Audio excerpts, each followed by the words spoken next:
will ask people to stand up when I will call, and they will just give their name and what they are doing in one word.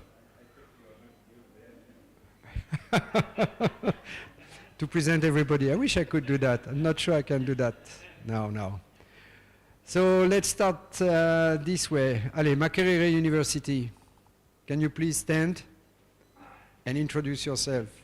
Yes, I'm Samuel Kiamanyo. I'm a professor of etymology, and I have books with me.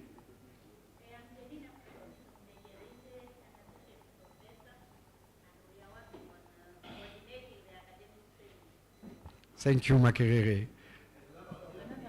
Oh, sorry, my mistake, my fault.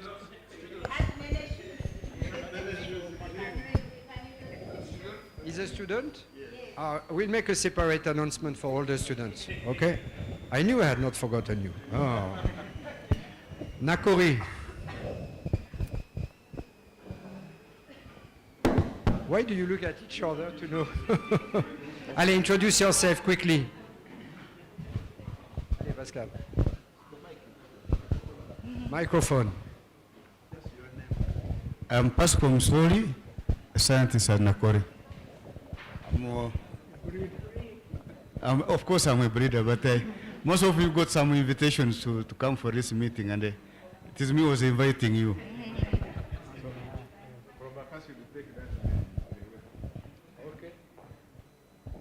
And I'm Godfrey Seremba. I'm also a breeder based at Nakori. You didn't send any invitation? I'm Javira Selogan, ICT, Nakori. Another Godfrey, but Godfrey Kagezi, I'm an entomologist. Yes, I am Setwoko Fred. I'm a senior research officer. I specialize in plant diseases. I'm based at Nakori. Yeah. Good afternoon. I'm Samuel Olal. I'm a plant pathologist at Nakori. I'm Apollo Kashal, based at Nakori, and I'm a social economist.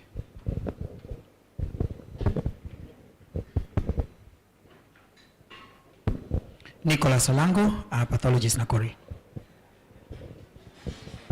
Hello, I'm Catherine Chiuka, affiliated to Nakori. I'm an in-situ conservationist.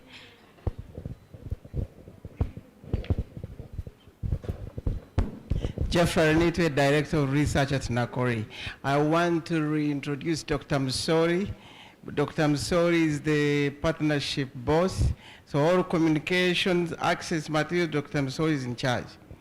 Dr. Kagezi is a program leader for pest and disease management. He's like a consultant. He prefers introducing himself simply. Dr. Seremba Godfrey is the project coordinator. So all issues related to this project, he's the one concerned. I only request that if you want to communicate to these people, you copy to me. Thank you.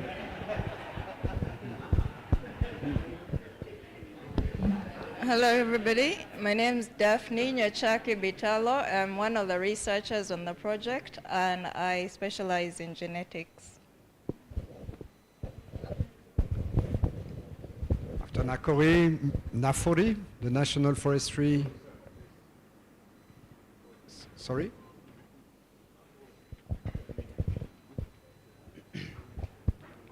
Good afternoon, everybody. Hilary Agawa is my name. I'm the Director of Research for the Institute, and I want to request my colleagues to introduce themselves in detail so that I don't be like Geoffrey here, reintroducing. Thank you. Good afternoon. My name is Robert Ekwang, accountant at Nafore, in charge of financial management of this project. Thank you. Hello, my name is Judith Nantongo. I am a molecular biologist at Nafore. Thanks. Hello, my name is Mark Mwezi, ICT Nafore. And I'm Joel Buyinza, Agroforestry.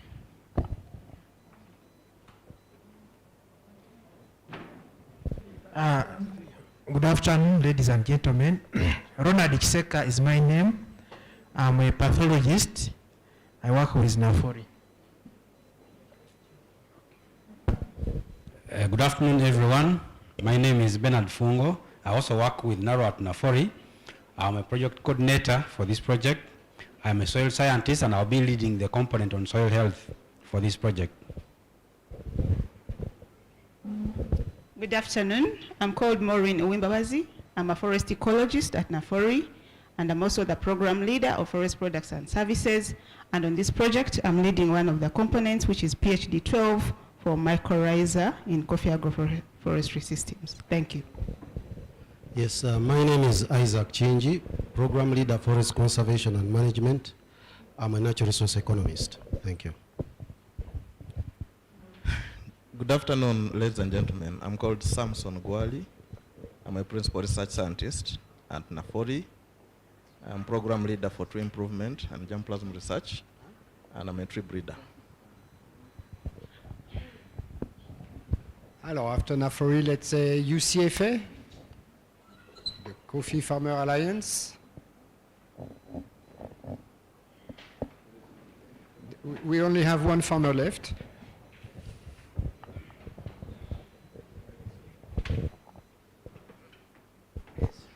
Good afternoon. I'm Joseph Sechibam, ICT, USFA, Uganda Coffee Farmers Alliance. You came only with both of you, you and Tony? And you have all met Tony, who made the presentation, who is the director of UCFA. Who else? Allez, CIRAD people, maybe?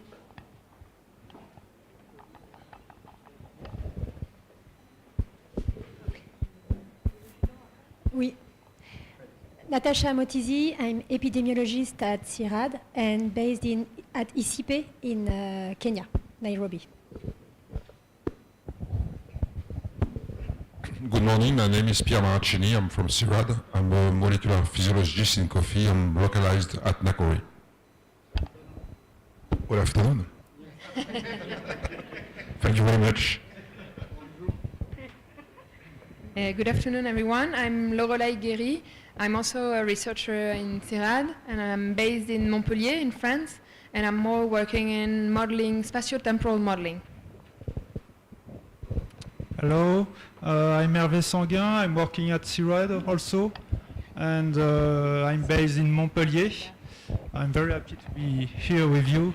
And I will work mainly with Maureen and in the package led by Bernard and Judith on plant and soil microbiota and mycorrhiza action also.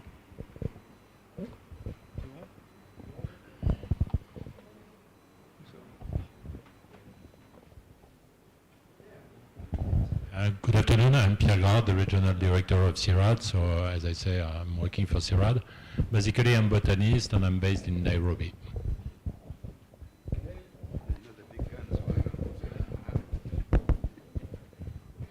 So let's stay in France. IRD.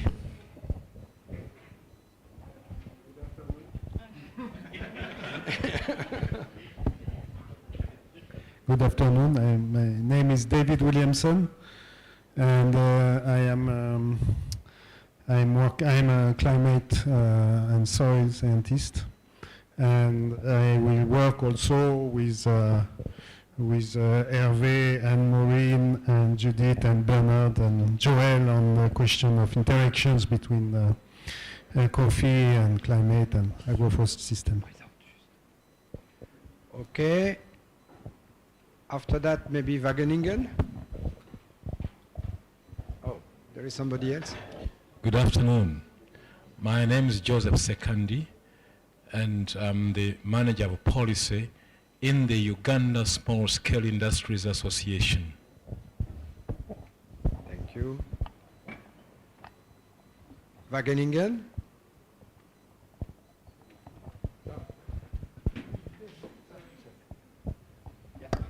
Thank you. Good afternoon. My name is Rico Lee. I'm a communication scientist and a cultural anthropologist, and I work at Wageningen University in the Department of Social Sciences, within the section of Communication, Philosophy and Technology, and within the research group Knowledge, Technology and Innovation. Thank you. Somebody who was there for CIRAD?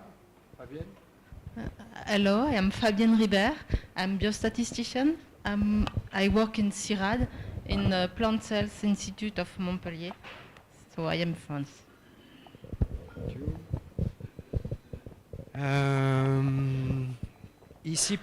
ICP? Good afternoon. My name is Girma Hailu. I'm the country head for ICP based here in Uganda, and I'm also part of the technology transfer unit team covering several regions in Africa. Thank you.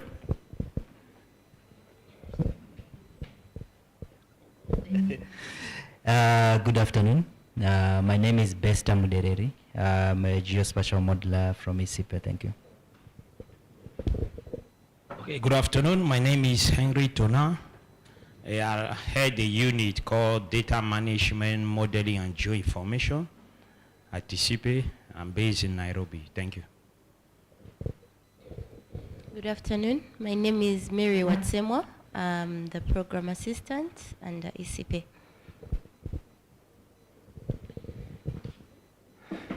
Jacques, you missed the opportunity to present yourself. Okay. Hi everybody, my name is Jacques Avellino. I'm a plant pathologist from CIRAD. Somebody also skip the presentation from Nakori? Yes, I'm Betty Magambo from Nakori, a biotechnologist. Thank you, Betty. Good afternoon, everyone. I'm Musime Dennis, Nakori, under biotechnology. Okay. Good evening, good afternoon. My name is Twaise Samuel, a biotechnologist in Nakori.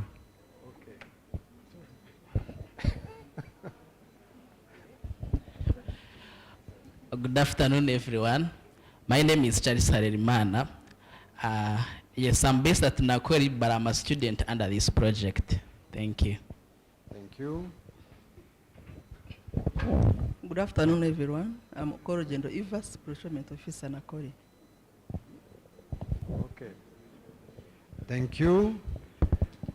And now the ladies from Eco Charcoal.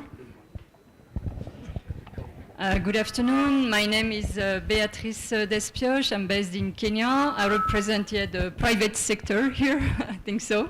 I'm the co-founder, co-director of a social enterprise called Eco Charcoal Limited, sustainably producing biomass briquettes and conserving the ecosystem of a forest in southeastern Kenya. I'm also a consultant in clean cooking solutions and biomass energy briquettes.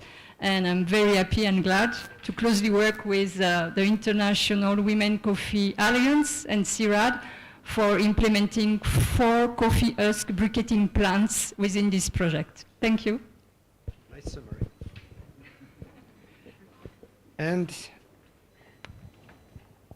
the Women Association of the Coffee Sector in Uganda.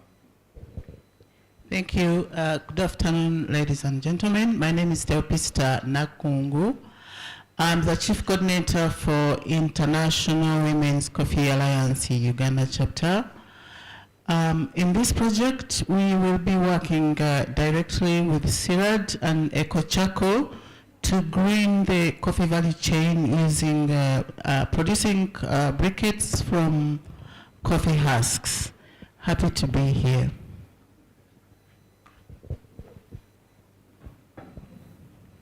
Good afternoon, ladies and gentlemen. I am Phyllis Jesmall. I work with the International Women's Coffee Alliance in the Department of Finance and also monitoring and evaluation. Thank you.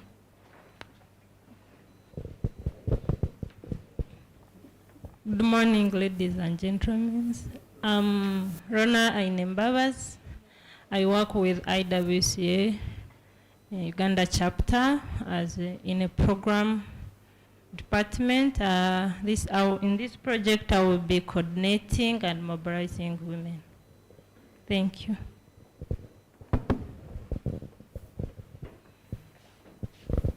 now I think we can ask the one who will be in charge of the...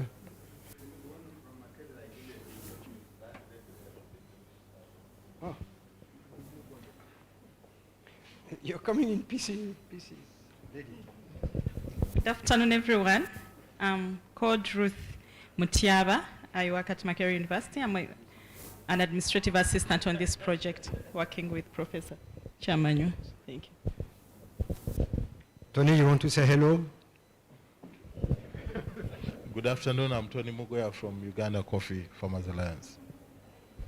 Okay, so I was about to ask those who will be in charge of the future of the project, its continuation, to stand up, meaning the students. Yeah. Your level of energy is very poor. Please introduce yourself. Hello everyone, I'm called Napamia Doreen. I'll be working on PhD Toro, that's mycorrhiza role and traits in nutrient recycling and carbon sequestration. Thank you. Thank you.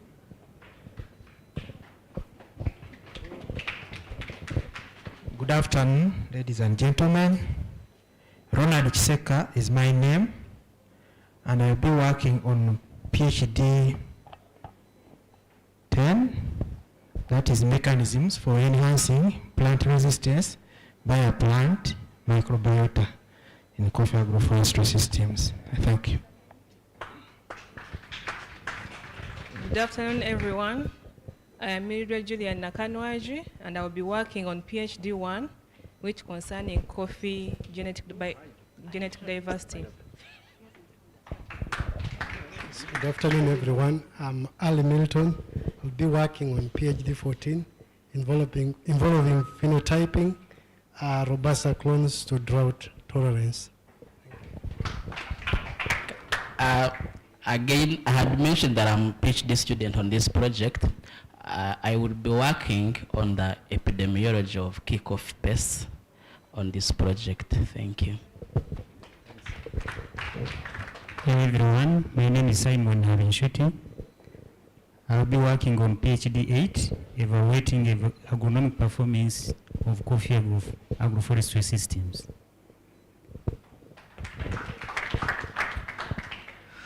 Good afternoon, everyone. My name is Andrew Nwamanya. I'm a PhD student under the plant pathology theme. I'll be working on PhD number 13, epidemiology of major coffee diseases in Uganda. Thank you. Hello everyone, I'm Hussam Triki. I'm based in CIRAD, Montpellier, France. I'm the PhD student number 7. I'm working on creating a formalism of interaction between plant growth model and pest and disease models. Okay, my name is, good afternoon all, Isaac Tomo Kurut. I'm a researcher for PhD 5. Here we shall be looking at pedoclimatic feedbacks, the relationship between the coffee growing and climate change. This is under different climate change scenarios. Yes, thank you. Good afternoon, I'm Judith. I'm a student in agroeconomy in France, working with CIRAD, and we've just finished a study in Uganda that we will soon present. Good afternoon, I'm Louise, and I'm a student in Agroeconomy 2, and I did my internship with Judith.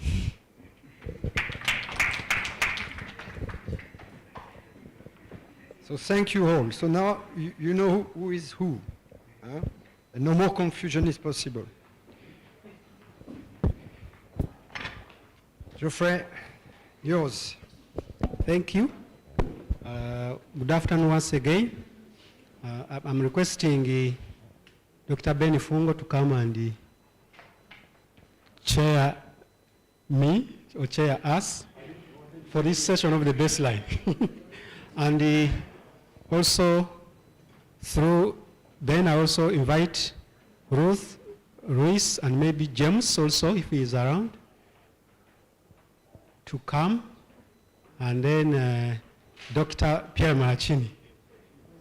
The team is big, but for now, let's see.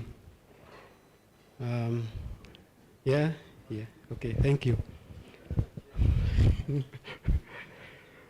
So basically, this presentation is an overview of the proposed approach to generating baseline information for the project, and also to pave way for sharing some progress so far.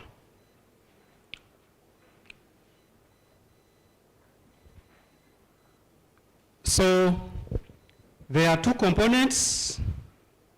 There are general issues at baseline, that cross-cutting issues like socioeconomic issues, but also there are specific, discipline-specific baseline information that are required.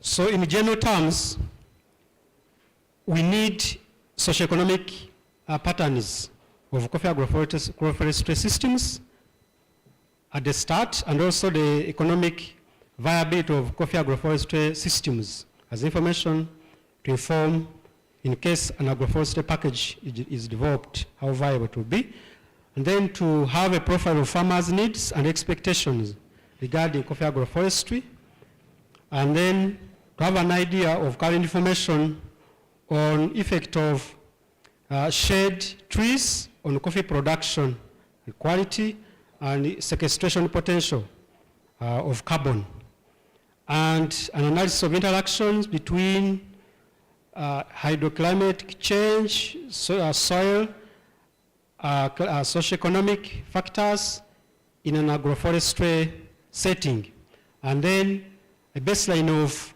ICT needs. Already Babaka has overemphasized this, user interfaces and mobile applications for facilitating the platform to function.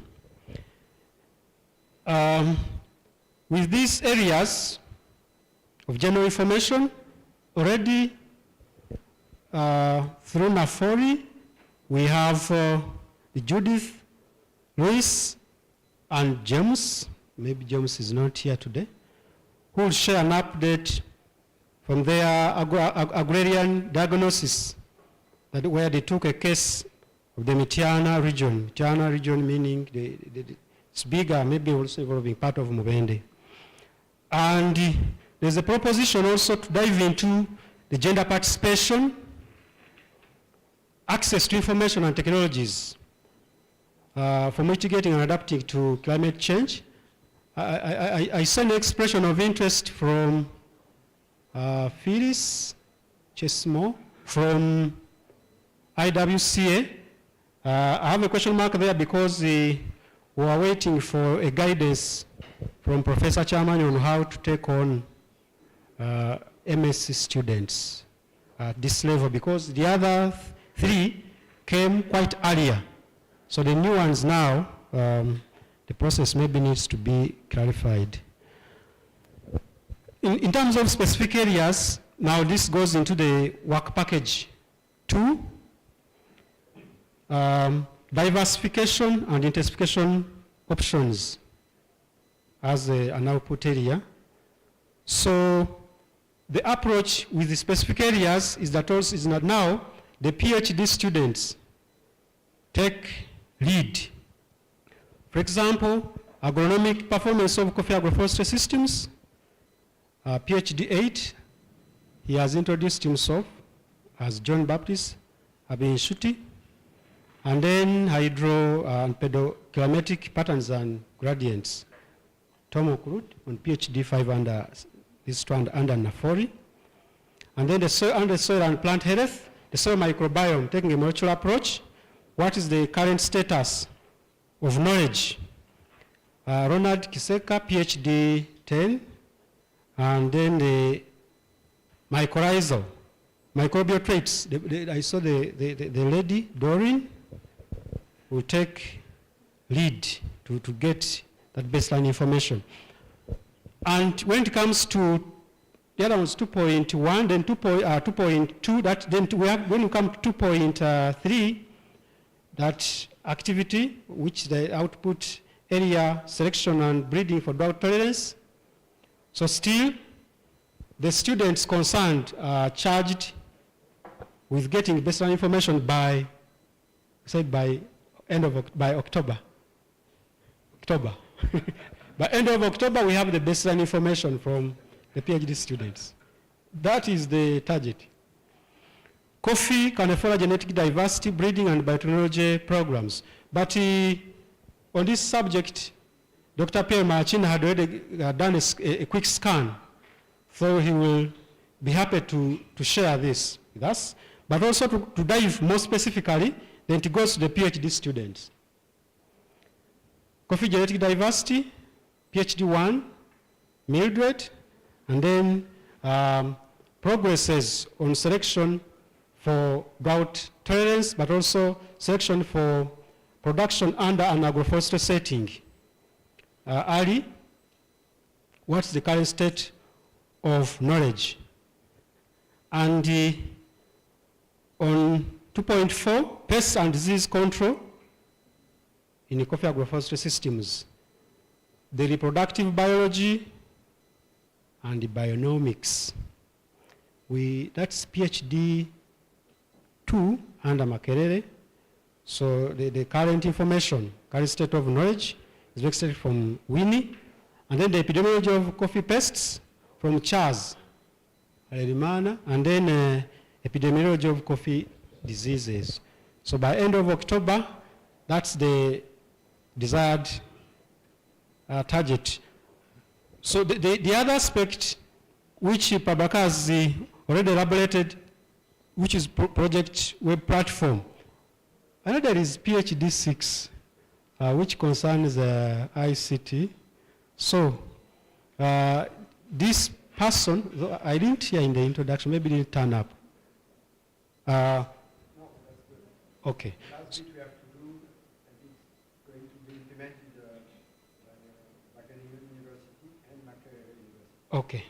So there are some modifications. So on the component of promotion and adoption, the students already generating the general information are also contributing to this output area, but also the proposed M&E student, Phyllis, if formalized, will be able to bring in the gender dimension on how to fast track the adoption of coffee agroforestry practices. At this point, I will now invite through chair the Msc students, Judith and Lois, and then later Dr. Pierre Marchini to give a dive into the preliminary findings. Thank you very much.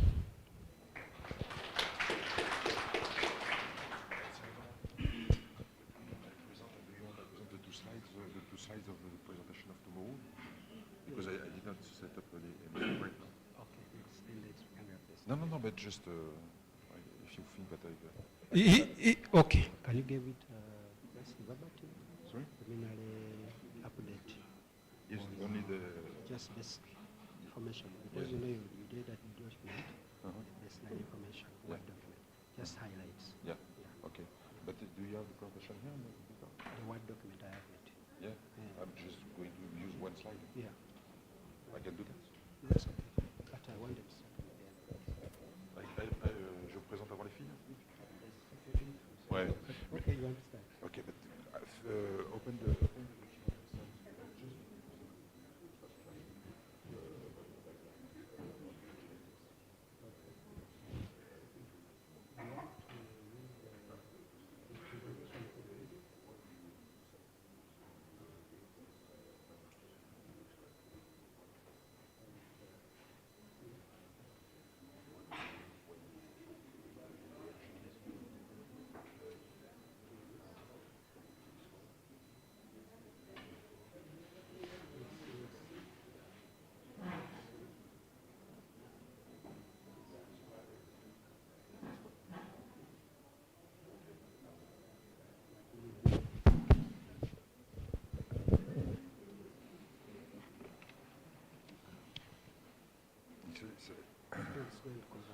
Okay.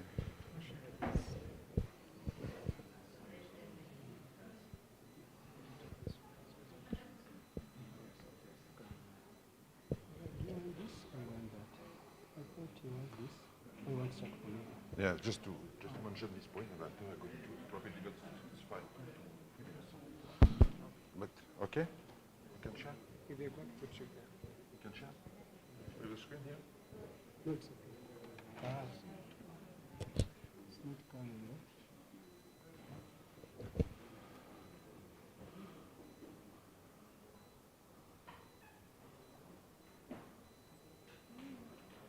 So I don't have to broadcast this. Good afternoon, everybody. I'm going to rapidly mention the points that we are going to work in the work package 2, particularly at Nakori.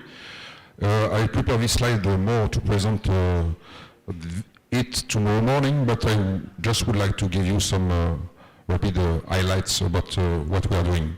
So the work package 2 that will be developed at Nakori concerning the breeding aspects. People involved will be, of course, the team of Nakori, the CIRAD, and IRD also. We have some colleagues who are not present here today, but there are several colleagues of IRD involved in this project. And of course, the Msc University through the 2 students, the PhD 1 and the PhD 14, who are involved in charge of this project. This project is separated in different topics. I'm not going to enter in details. I would like to mention rapidly that we are what we would like to do in this project. It's to work on to characterize better the genetic diversity of the Robusta present in Uganda. We are going to make some analysis about that. We also plan to make the phenotyping of these plants in the control condition at Nakori station under greenhouse condition, but we also plan to set up several multi-local trials in different regions in Uganda that will be set up and permit to analyze the response of the plants in the field conditions. And just to give you a baseline, because we are not beginning from zero about that, we already have some partnerships before in the framework of some projects that were developed a few years ago and supported by Agropolis Foundation. So we already know, and we already have some information about the genetic diversity of the Robusta here in Uganda. So we published already some papers. And what we know is that there is genetic diversity of Robusta in the wild forest in Uganda. But this has not been completely, let's say, covered in terms of number of accession. And one of the objectives of the project is really to go again in the wild forest to identify the new clones and to have a better characterization of this diversity here, natural diversity, because we already know that there is diversity and that some forest and clones and accessions could be interesting to work particularly in response to abiotic stress. So that's really the rapid overview that I would like to give in terms of baseline we have in the breeding.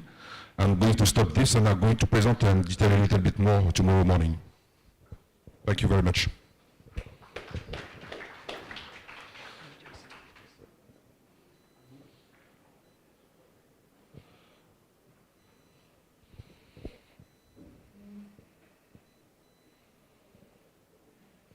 Now I'm going to give the floor to Louise and Judith. They will present the diagnostics analysis on agrarian system, the training that they performed here this year from March up to now. Thank you very much, Judith and Louise. Il a besoin des slides pour les passer sous le Zoom en parallèle. They can use the flash key. Is it okay? Or we can take a left otherwise? Okay. Okay. Presentation do the 12. Mais du coup, il me faut aussi... Parce que t'as pas de prise comme ça, toi. Si t'as une HDMI. Bah non, ça peut pas être sur le... Je vais chercher. Je croyais qu'il le mettait sur le site, justement. Ah, d'accord.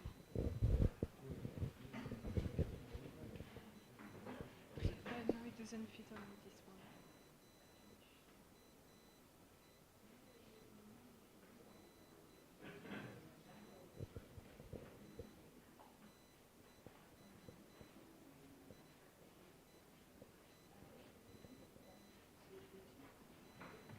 Yes, on this one it will fit.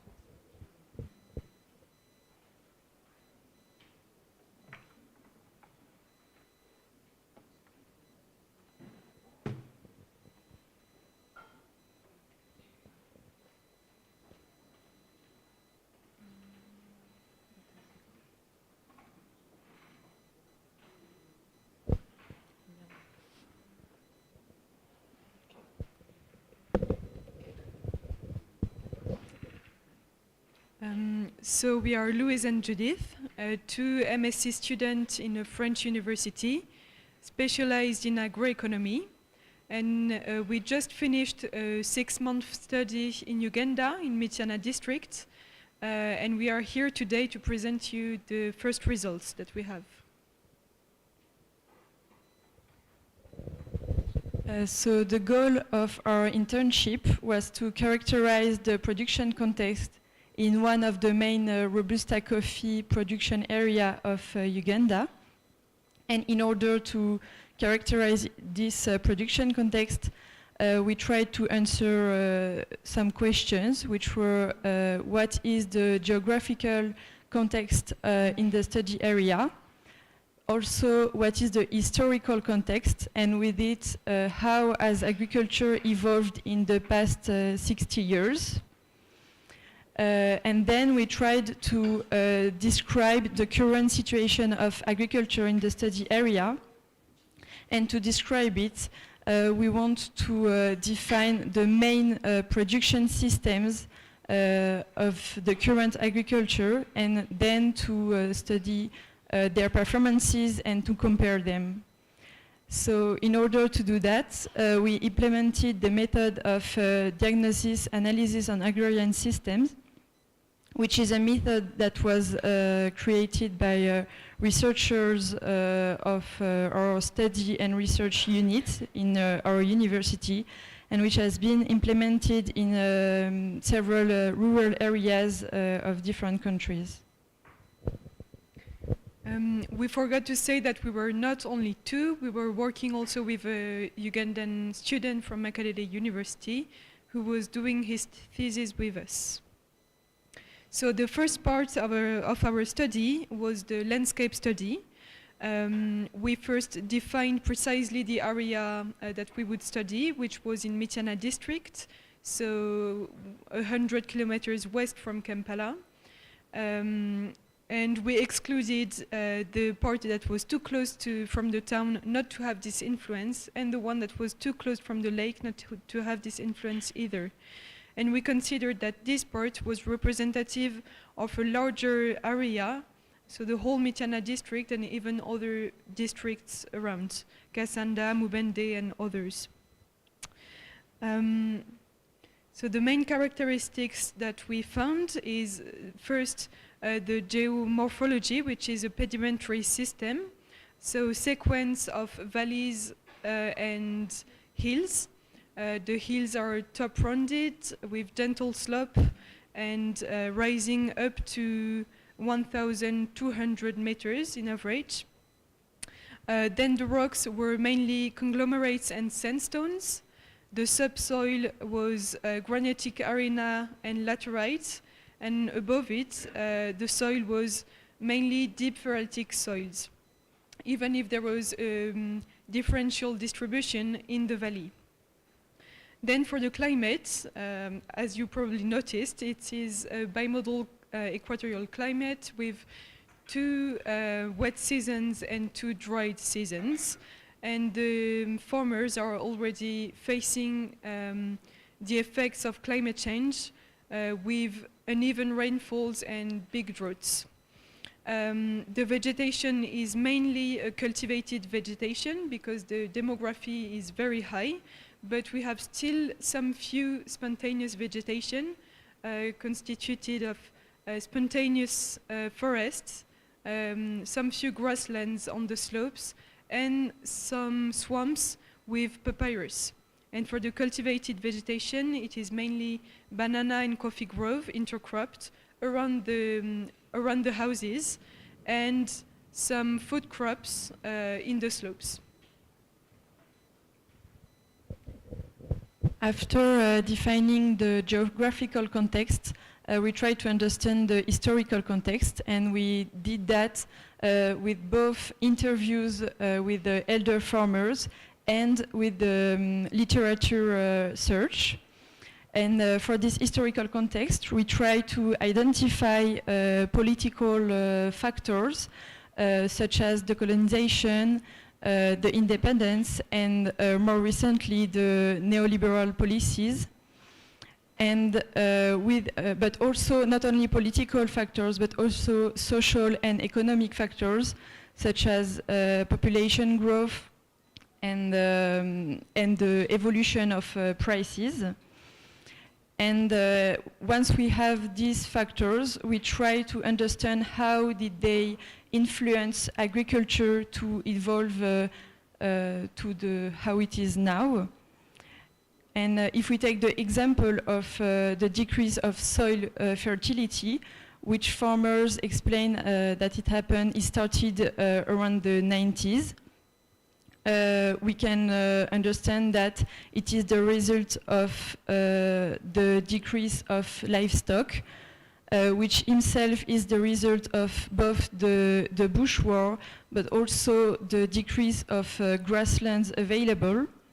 And the decrease of soil fertility is also the result of the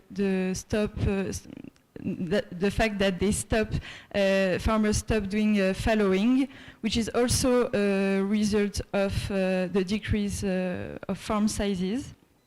And so we try to take all those factors and understand how did they interact to lead to the current agriculture.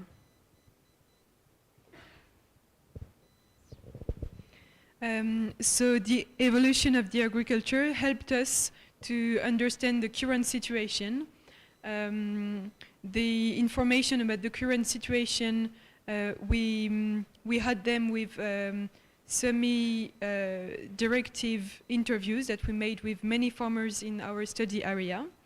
And the first thing that we can notice is that there is a big variability in the characteristics of those farms. First on the acreages, which can be from 1 to 200 acres.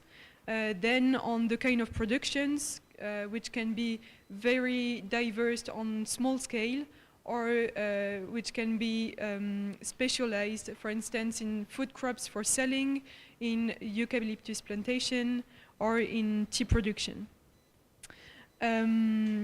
With those farms interviews, we designed some production systems that are representative of different situations. So we made 11 of them that we will now quickly present to you.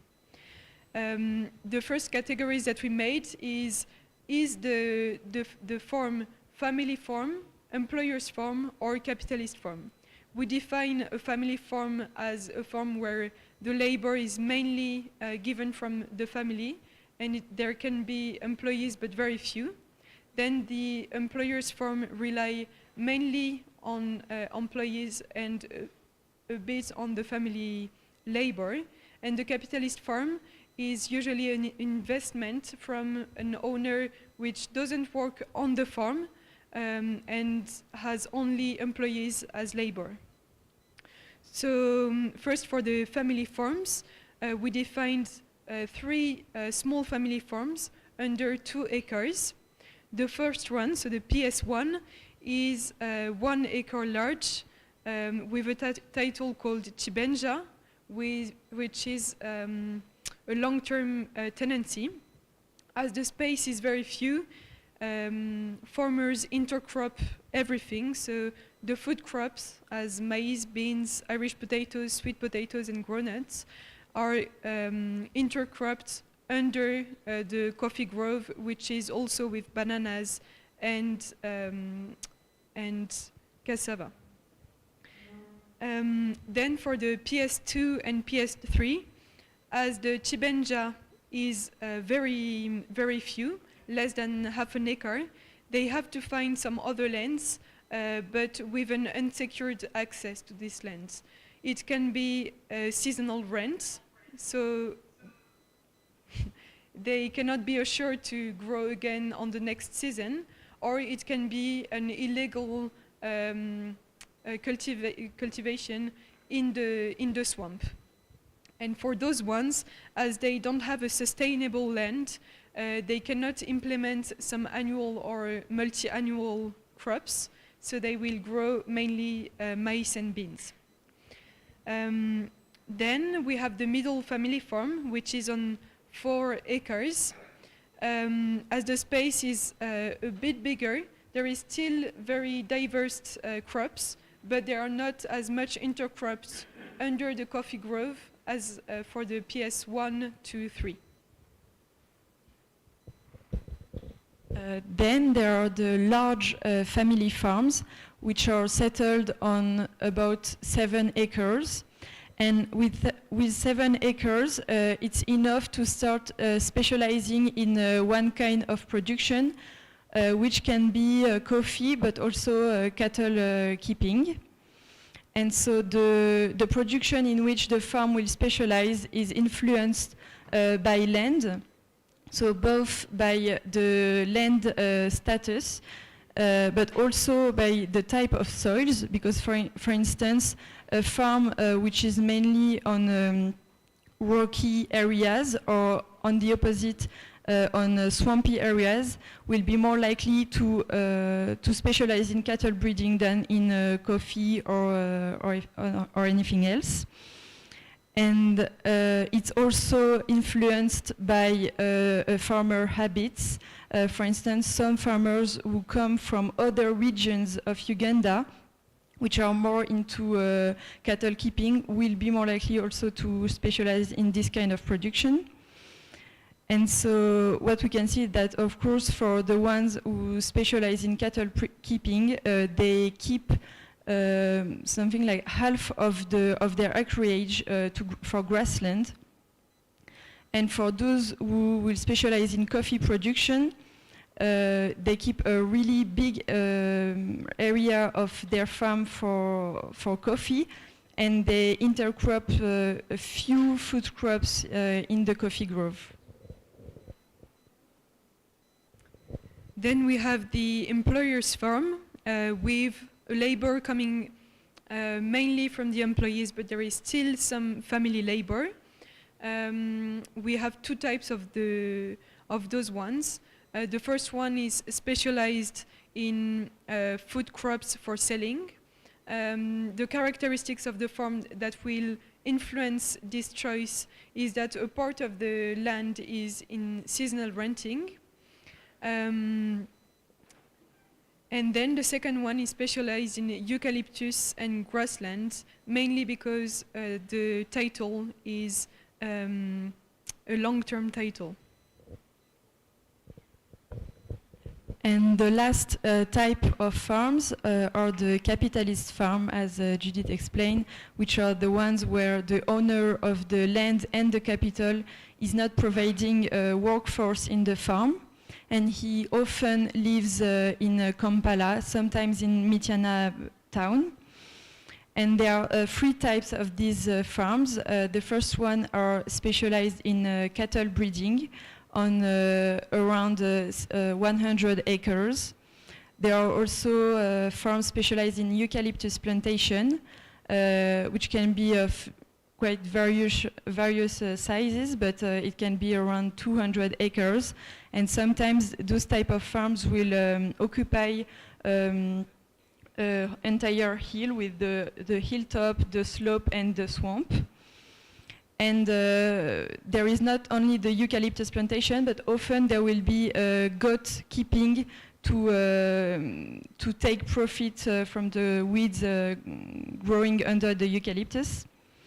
And the last type of farm are the tea estates, which are very large and old tea estates which have been settled during the colonial time and which are still there currently.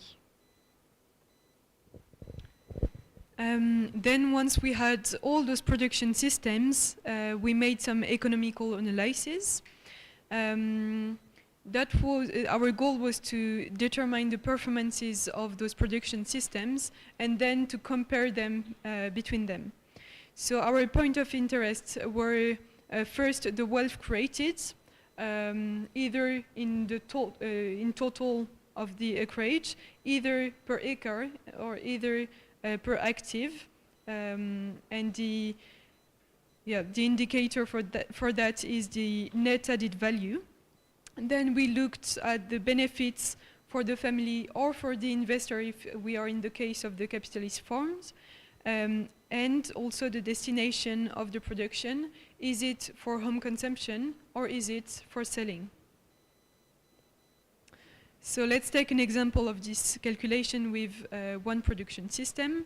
This one is an employer's farm with 20 employed full-time equivalents on 20 acres and specialized in maize production for sales.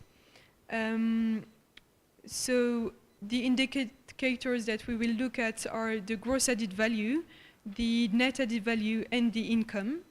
When we look at the net added value, we can see the distribution of this wealth created between the land rent, the salaries, and at the end the income, which is deducted from the net added value after deducting all the charges. And then we can look at the NAV per acre and per active, and the part of the gross added value for home consumption and for selling. So once we calculate these indicators for the different production systems, what's interesting is to compare the production systems between them. So what we can see on the left graph is that the eucalyptus plantation are very different from others since they have a net added value per active which is really bigger. And we can explain that because eucalyptus has few work in it once it is settled.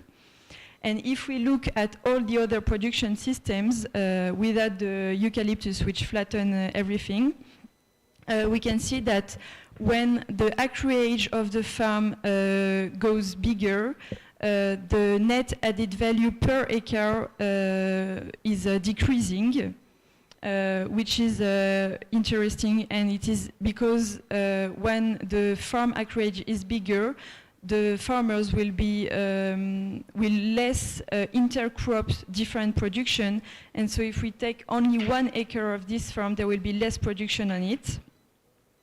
And then when the acreage increases, the net added value per active worker also increases because each worker has more land to work on, and also because when the farm is bigger, there will be more cash availability to provide inputs, and so to increase the productivity of labor.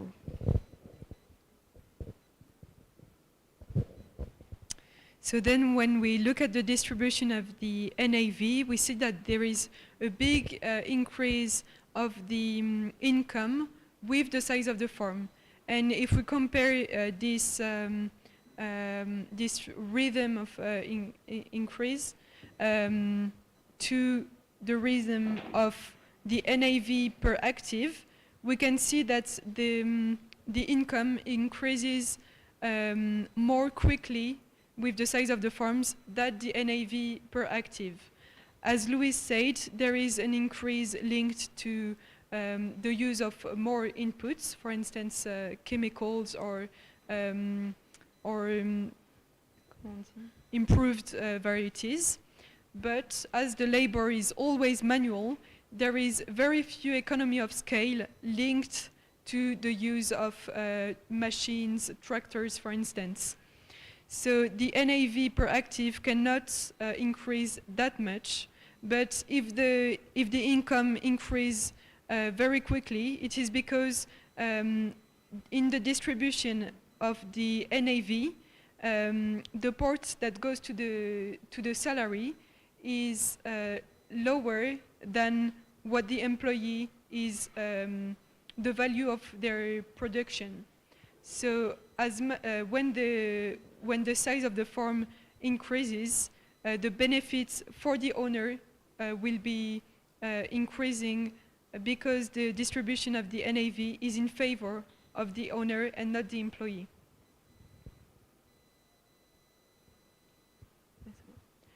Then we can compare the income to the survival threshold. This survival threshold was defined as the short-term and incompressible needs of a family without being socially isolated. So it includes the food that they don't produce directly, for instance, sugar and salt, the water, the electricity, the clothes, the mobile, and the school fees. The value that we calculated is 5.6 million shillings per year, and these needs will be addressed by the part of the income which is in cash and not in kind. And when we look at the part of the income which is in cash, for the 3 small family farms, this indicator is lower than the survival threshold. So after comparing the different production systems, we want to make a focus on coffee and then on agroforestry, as it is the interest of a robust project. So for coffee, what we noticed in our study area was that it was almost systematically intercropped with banana plants and with trees, and also always with cassava. And for smaller farms, as we said earlier, there is often food crops such as beans or sweet potatoes underneath the coffee. For the agricultural practices which farmers described to us, so first there are the 2 harvest periods between April and June, and then between October and December. And then there are often the mulching, the weeding, the fertilization, and the pruning, which is made continuously through the year. And for weeding and fertilization, what's also interesting is to describe how they change according to the kind of farm we are looking at. So for instance, the weeding can be by hand or with the herbicide according to the cash and labor availability on the farm. And with the fertilization, it's the same. It can be with animal manure or with the mineral fertilizer, depending on the presence of livestock on the farm and also on the cash availability. So after the production comes the process of these sherries. In our regions, it is always the dry process that is used. So first the red cherries are picked selectively and progressively. Then they are dried on a tarpaulin in the compound of the farm. We obtain then the dried cherries, also called in Uganda chiboko. This chiboko is hulled in a factory to obtain the green beans, also called the FAQ, which will be exported. There are 2 ways of marketing the coffee in Uganda, but I will only describe the main way, which is completely private. The producer sells the coffee to a private trader, which is going through different farms with a motorbike on the fields and bring it to a hulling factory. and then the hulling factory will give it to the coffee exporters, which will then sell it to the importers. And between these different actors, there can be other traders.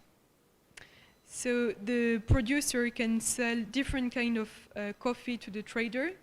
The more common way is to sell the chiboko after drying it themselves.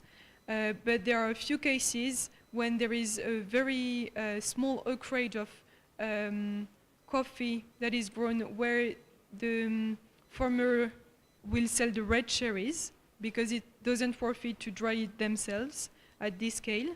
And in some other cases, they will, as there is a big production, they will make some economy of scale and go directly to the factory to get the FAQ and sell it at a better price.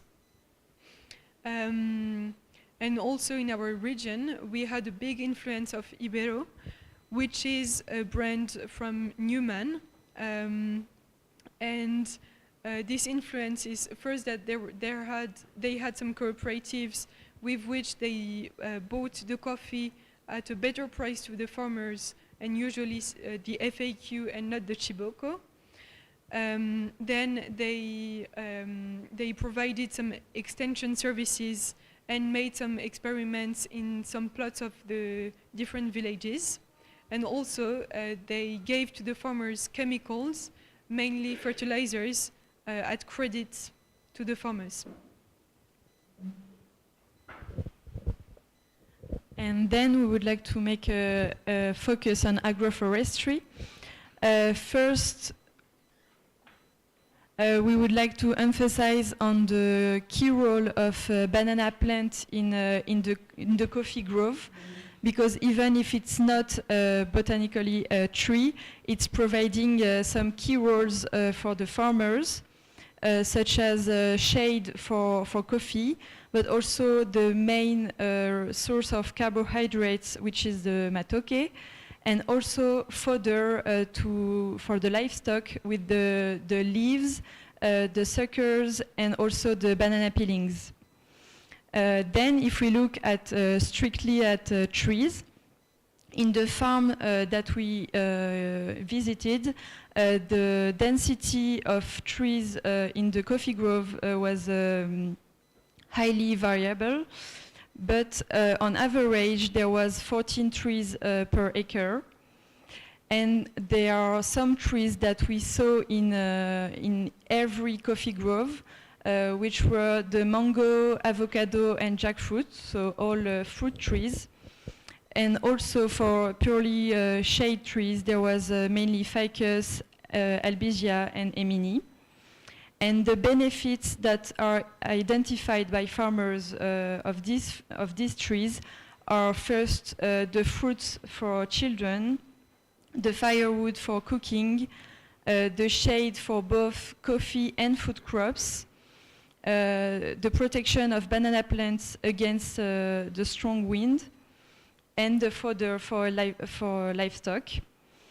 And there was also some disadvantages of having trees in the coffee grove, which were the competition, and it was mainly for fruit trees.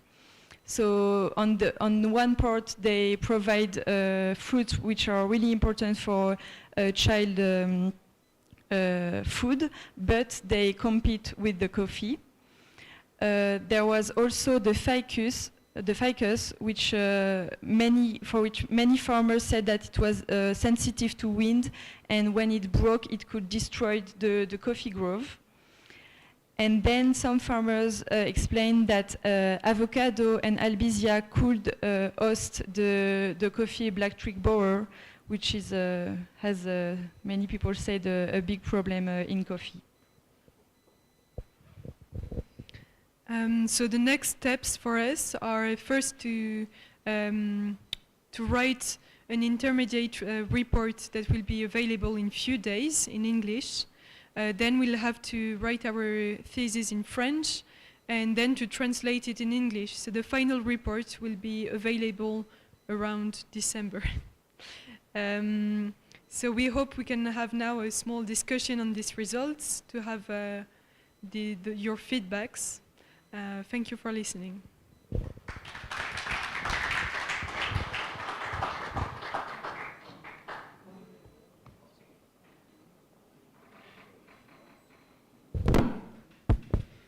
Louise, Judith, thank you very much for the presentation. So if you have any observations or comments that you have made, please feel free to raise it. Do we have another microphone somewhere? Okay, over there. Yes, Fabrice.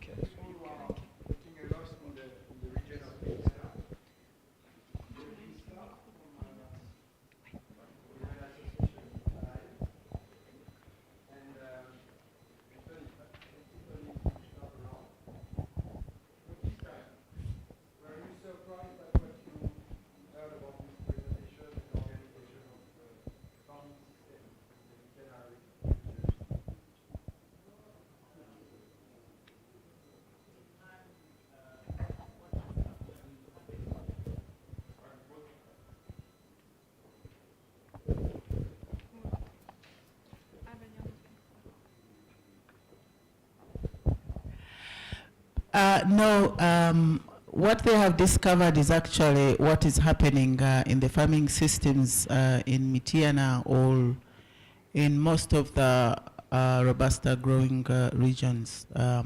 From the characterization of the farmers, from scale to all the different practices they have identified.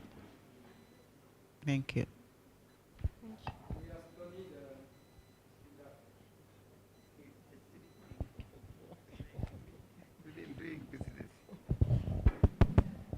Well, I think the characterization of farmers and their geographies is what is actually common in the other Robusta areas.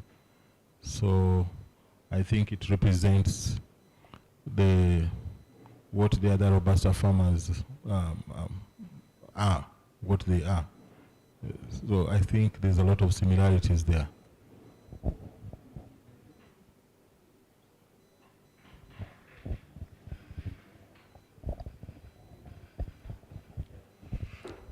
I also want to again add my voice and commend the work. Largely in the livestock coffee interaction system, this looks okay. But then, as we move away from these cattle corridor areas of I imagine that's where you concentrated the work. The interface between the cattle corridors and the intensive cropping systems, Mityana falls within the boundaries of those two areas. The characterization would slightly change if you moved again deeper into the Lake Victoria neighborhoods. However, that's not of serious concern to me. I would also have loved to see how this information also relates to household labor dynamics, especially when it comes to coffee and how it comes to sharing and the distribution of those resources. Thank you.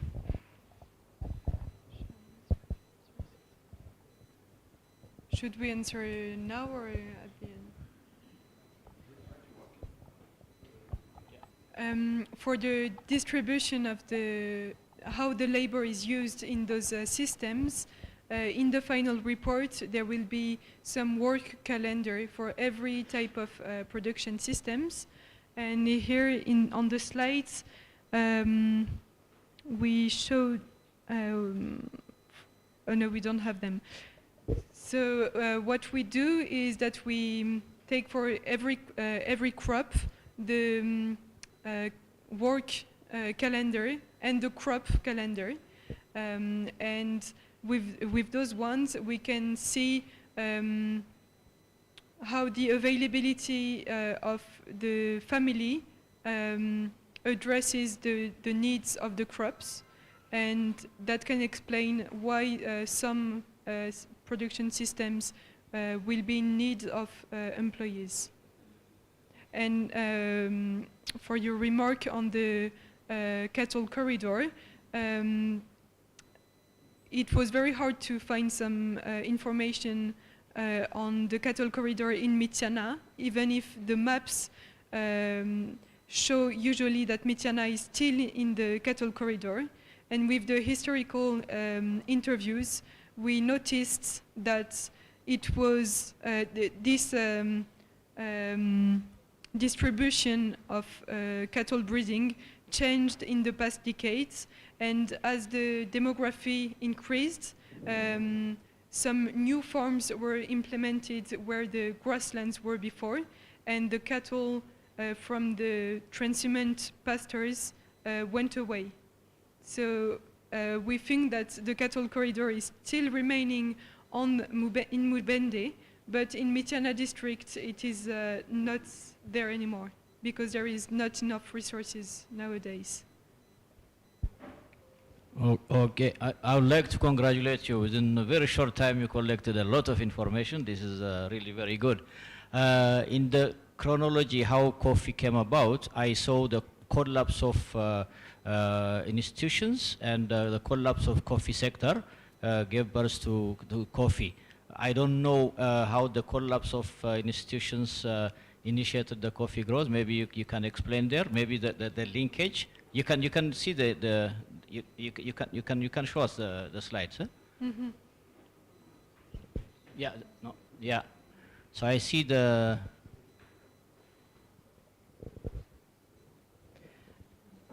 This is the one. So it was collapse of cotton yes. sector. It's understandable. Collapse of public institutions. Yeah, that one. Yes, so that was during the Idi Amin period, and so which with the instability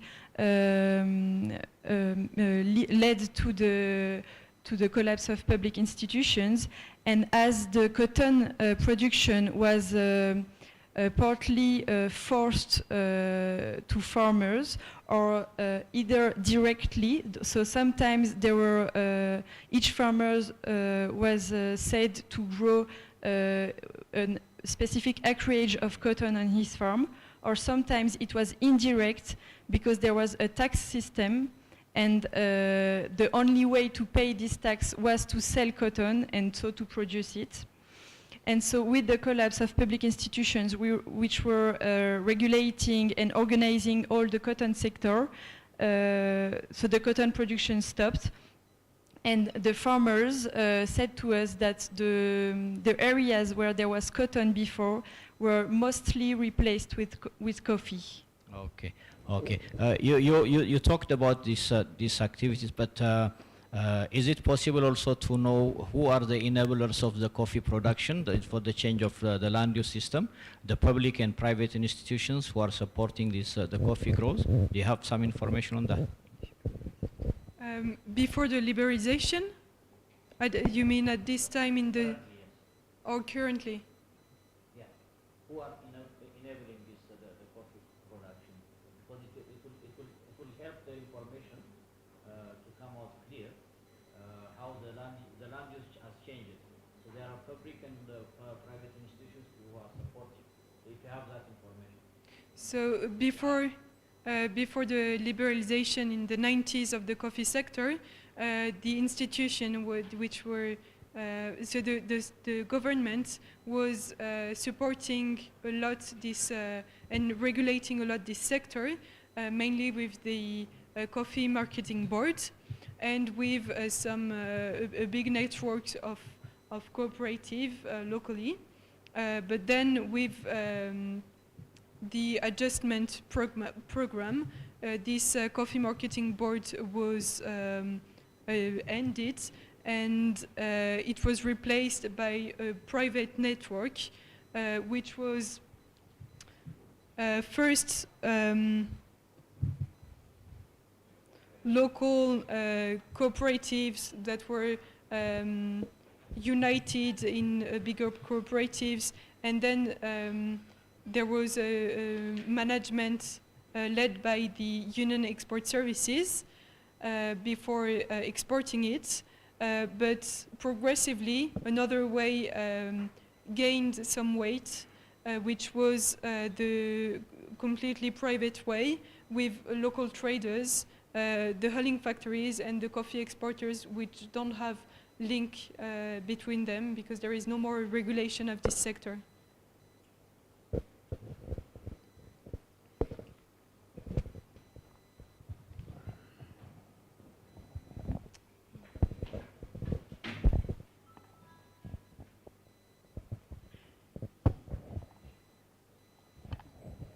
No, firstly, congratulations. Very, very nice study. Very, very nice living study of how coffee has evolved and things like that.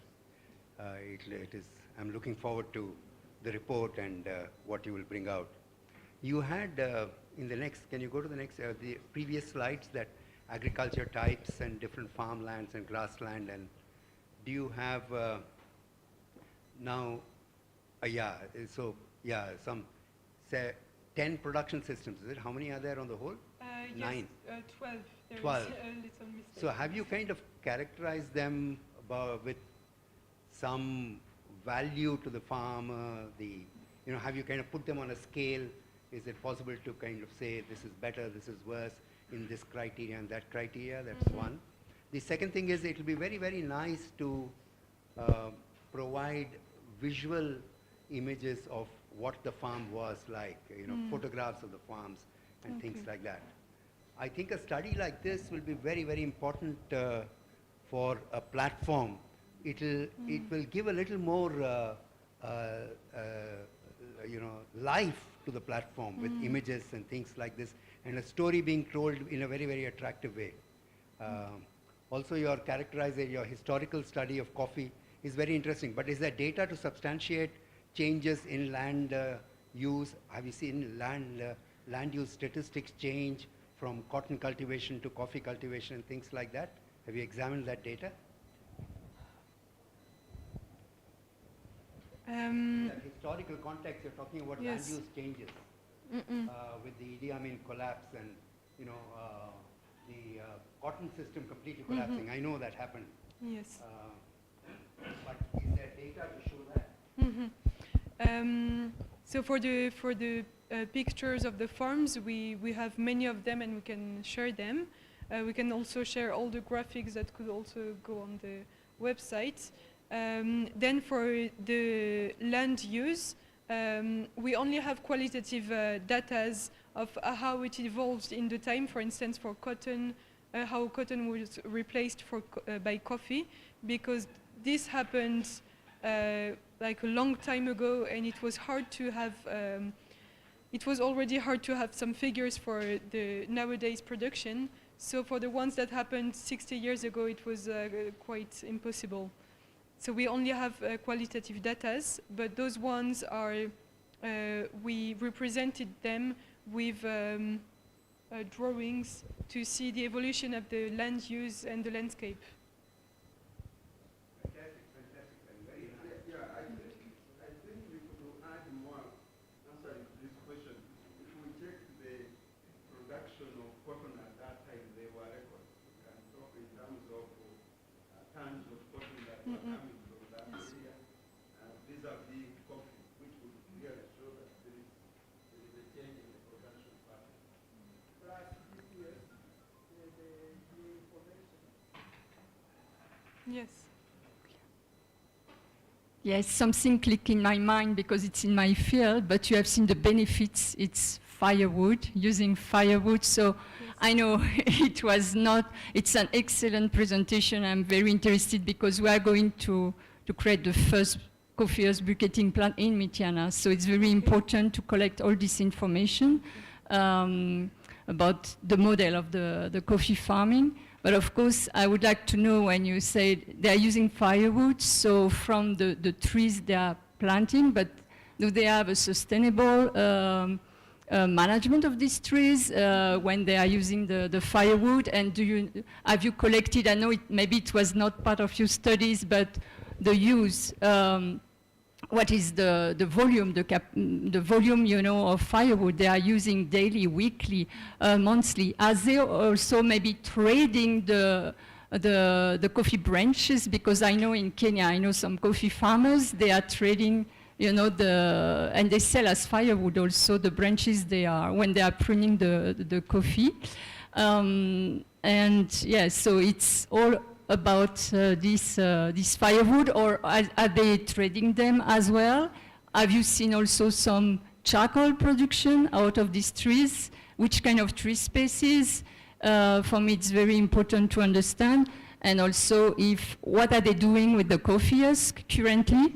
Have you noticed and observed what they are doing? Are they burning these coffee husk agricultural residues? What are they doing with it? It's all this. Yeah, all this information for me are really important. Thank you. Thank you. For firewood, the main thing that we understood during the interviews was that the firewood was not provided by entire trees cutted, but by the prunings of those trees. So both fruit trees and shade trees, and also the coffee branches. So each time they prune the tree, they keep it for firewood. For the farmers, they never told us that they were selling a part of this wood. But for quantifying the quantity of wood, it can be very hard because it's often when they will prune, they will keep it, but it's hard to get precise figures. But what's interesting is that most of the time they were self-sufficient for firewood. They didn't need to buy wood nor charcoal. And then for the coffee husk, first, it's not the majority of farmers who were hulling the coffee. So for those who were selling the dry coffee, they were not seeing the husks again. But for the ones who were bringing the coffee to the factory, they could get back the husks, and then they were using it in the coffee grove to mulch and fertilize. You also asked how was the charcoal production, and it was very hard for us to analyze this one because usually it's illegal. So yeah, it was cutting of spontaneous forests, and sometimes, but more rarely, it could be from eucalyptus production, but 5 years cycles. But it's quite rare because people who have eucalyptus production usually grow them for more than 8 years, so they don't grow it for charcoal, they grow it for many things, timber. But when they use it for timber, the canopy is usually used for charcoal. And the big investors that we talked about who had big plantation of eucalyptus would give often freely to the local communities the canopy for firewood.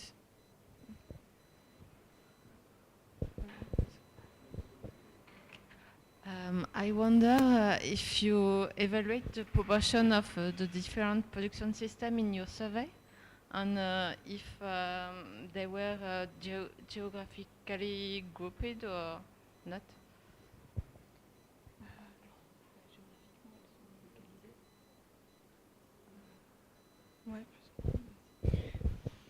So for the proportion, no, we didn't evaluate the proportion of each production system, as to do so we would have to have a much bigger sample, and our study and the methodology doesn't have the purpose of being a statistic work, so we don't have the proportion, and so the production systems, the aim is to discover enough production system to understand the whole agrarian system, but not to quantify each kind of those.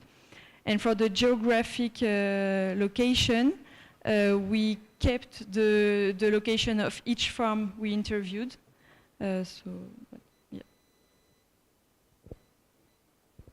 And what we can say without analyzing those locations statistically is that we can see that the big eucalyptus plantations are usually on the top of the hills or in the swamps. The big food crops plantations are usually in the slopes, and the banana groves are usually around the houses on the top of the slopes, but not on the hills.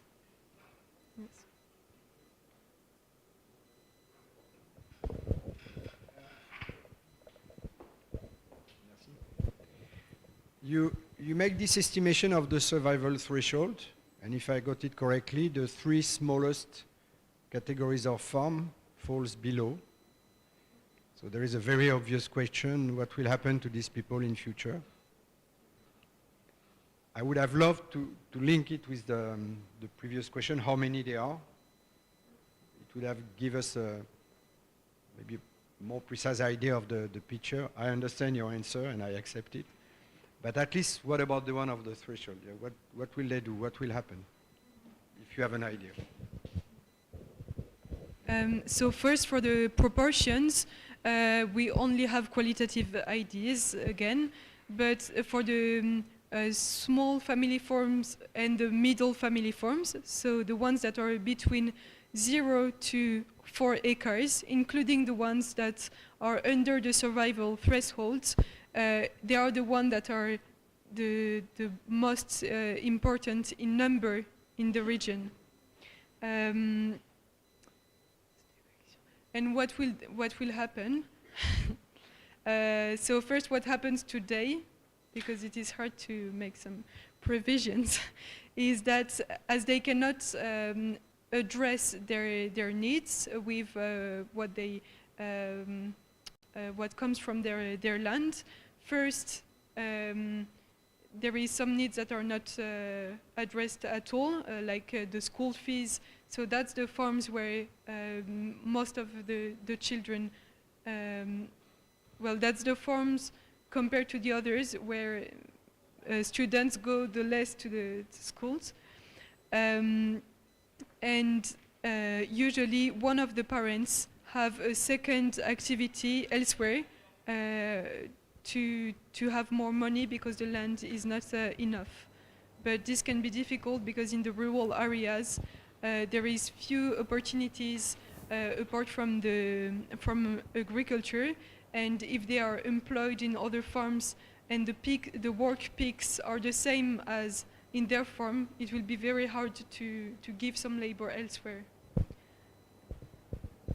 And as a consequence, we noticed, because farmers told us about that, that there is a trend of farmers who can't meet their needs by farming, who leave the rural areas to go and start another activity in the urban areas.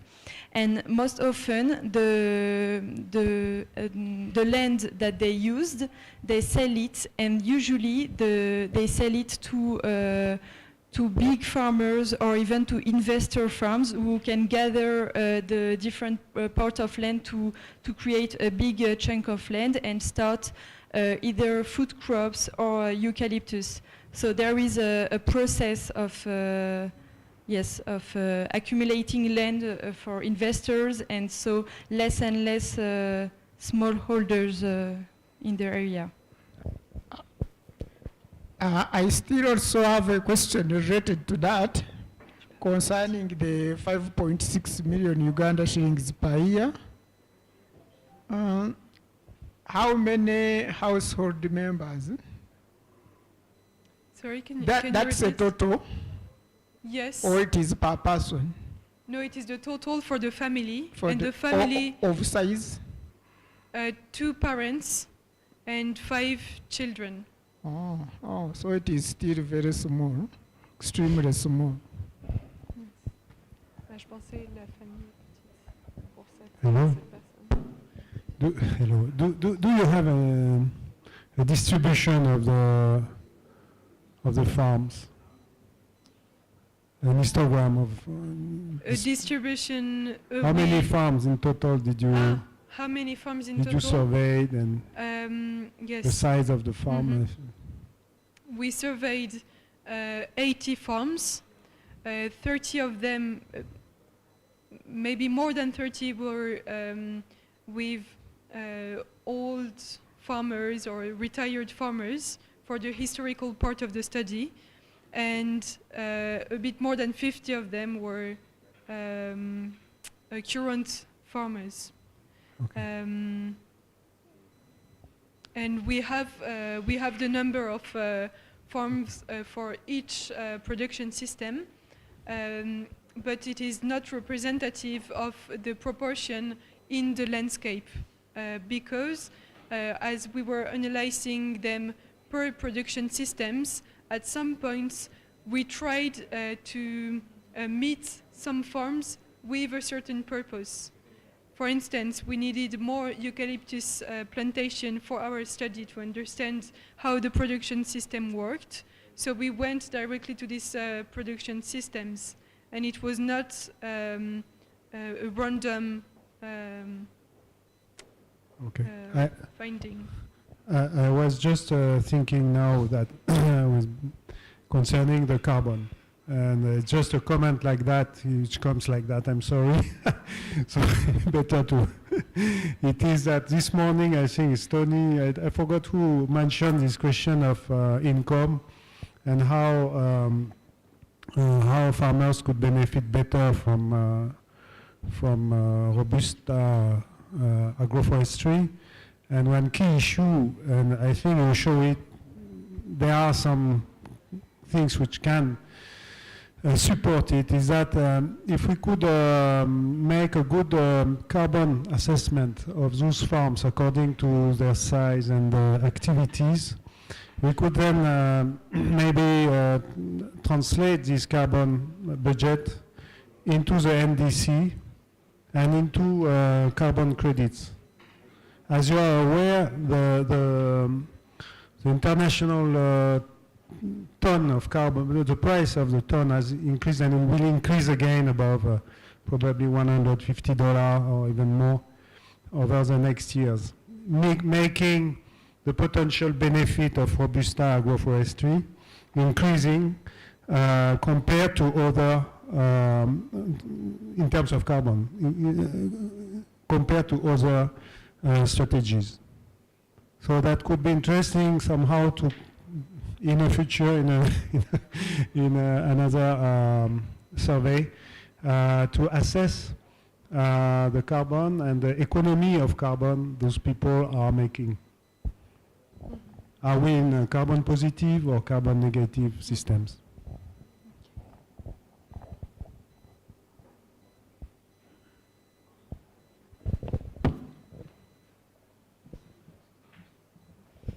Okay, thank you very much. I think we can stop here for this part. Thank you very much. Thank you, Judith and Louise. And we're waiting for the report. Perhaps it will form one of the chapters in our book, in the book for the baseline. So Judith and Louise have been doing one of the components of the baseline survey, which is aimed at generating information that we should use to design a better research program for coffee agroforestry in Uganda. There is also another student called James. He's not here. But when you look at the presentation from Judith and Louise, their focus has been mainly on the generic farming system as a whole. But James is going to focus more on the coffee agroforestry component. And one of the things that he should be doing is to understand, one of the questions was, are farmers benefiting? Because in this project, there are three things that will be changing. One of them is policy, the other one is the demographics, and then the third one is climate. And one of the issues has been that when you move around, you find farmers asking, there are three categories of farmers. One, they are saying, we no longer want trees in our farm because ABC, they have their reasons. Others are saying, we want trees, but we don't want this type. Tell us which ones. And then the third category does not know whether to plant or to remove trees. And these first two have very strong opinions. So the question then is, what do we do? And that's why in this project, our intention is to generate some evidence of how trees can contribute to improving the coffee farming systems in Uganda. And I think in this baseline, we really want to collect some of this information, including which species are people complaining about. Do they have any additional benefits? In the era of climate change, are they not going to be more useful to plant, not just for the productivity, but also for co-benefits like carbon trade? Okay? So these are questions that we intend to answer in part of what we're doing in the baseline. So tomorrow, we shall be providing some more information on what the baseline will do. But for now, I think I would hand over to Fabrice for the next presentation.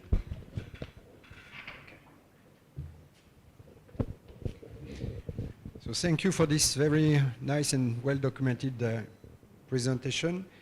I would suggest that we break now for some coffee, some relaxing moment. And let's say that we meet in 20, 30 minutes for the final presentation about the activity, about training and academic activities. Are we okay? So see you in 20, 30 minutes.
To have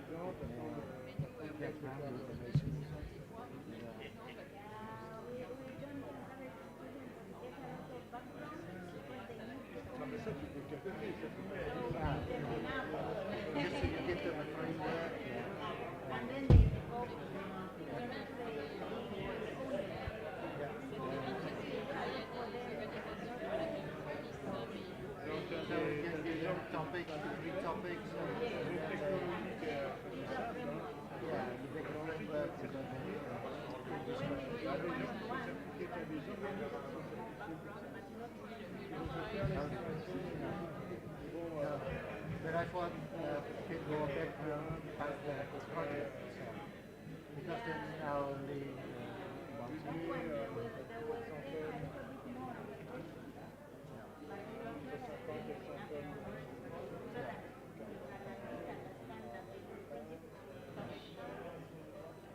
how long will the process take, do you think, to the fruits of that?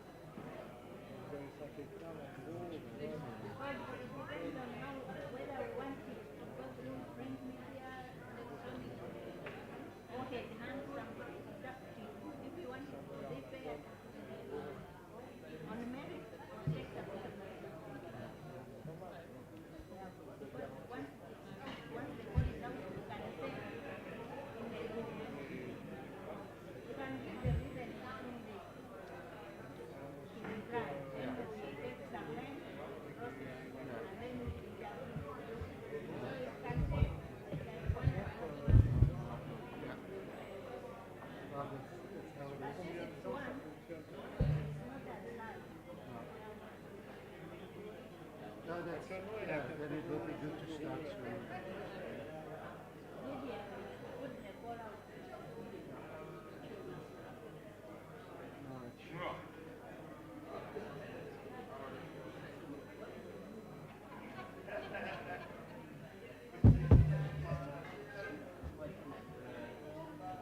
This is Uganda. When you're in Uganda,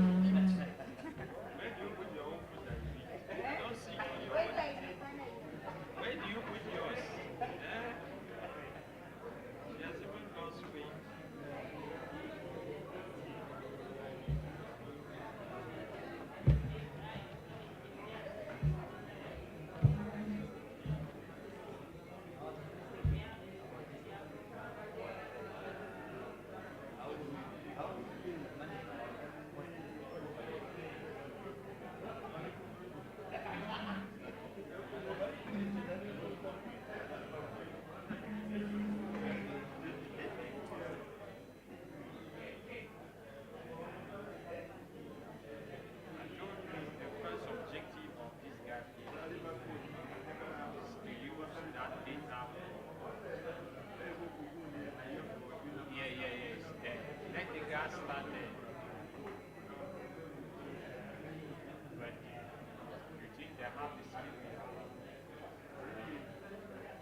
ones, as they don't have a sustainable land, they cannot implement some annual or multi-annual crops.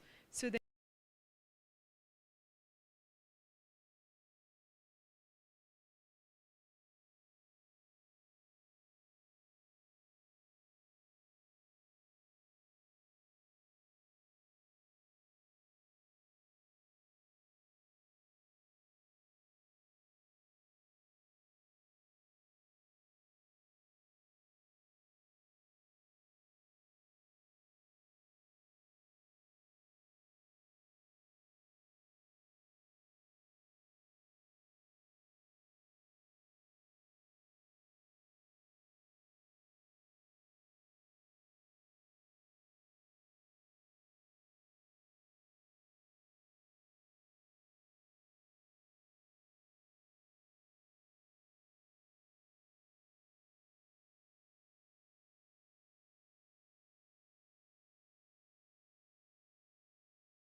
Science has got three schools: the School of Agricultural Science, the School of Recording in Forestry, progress.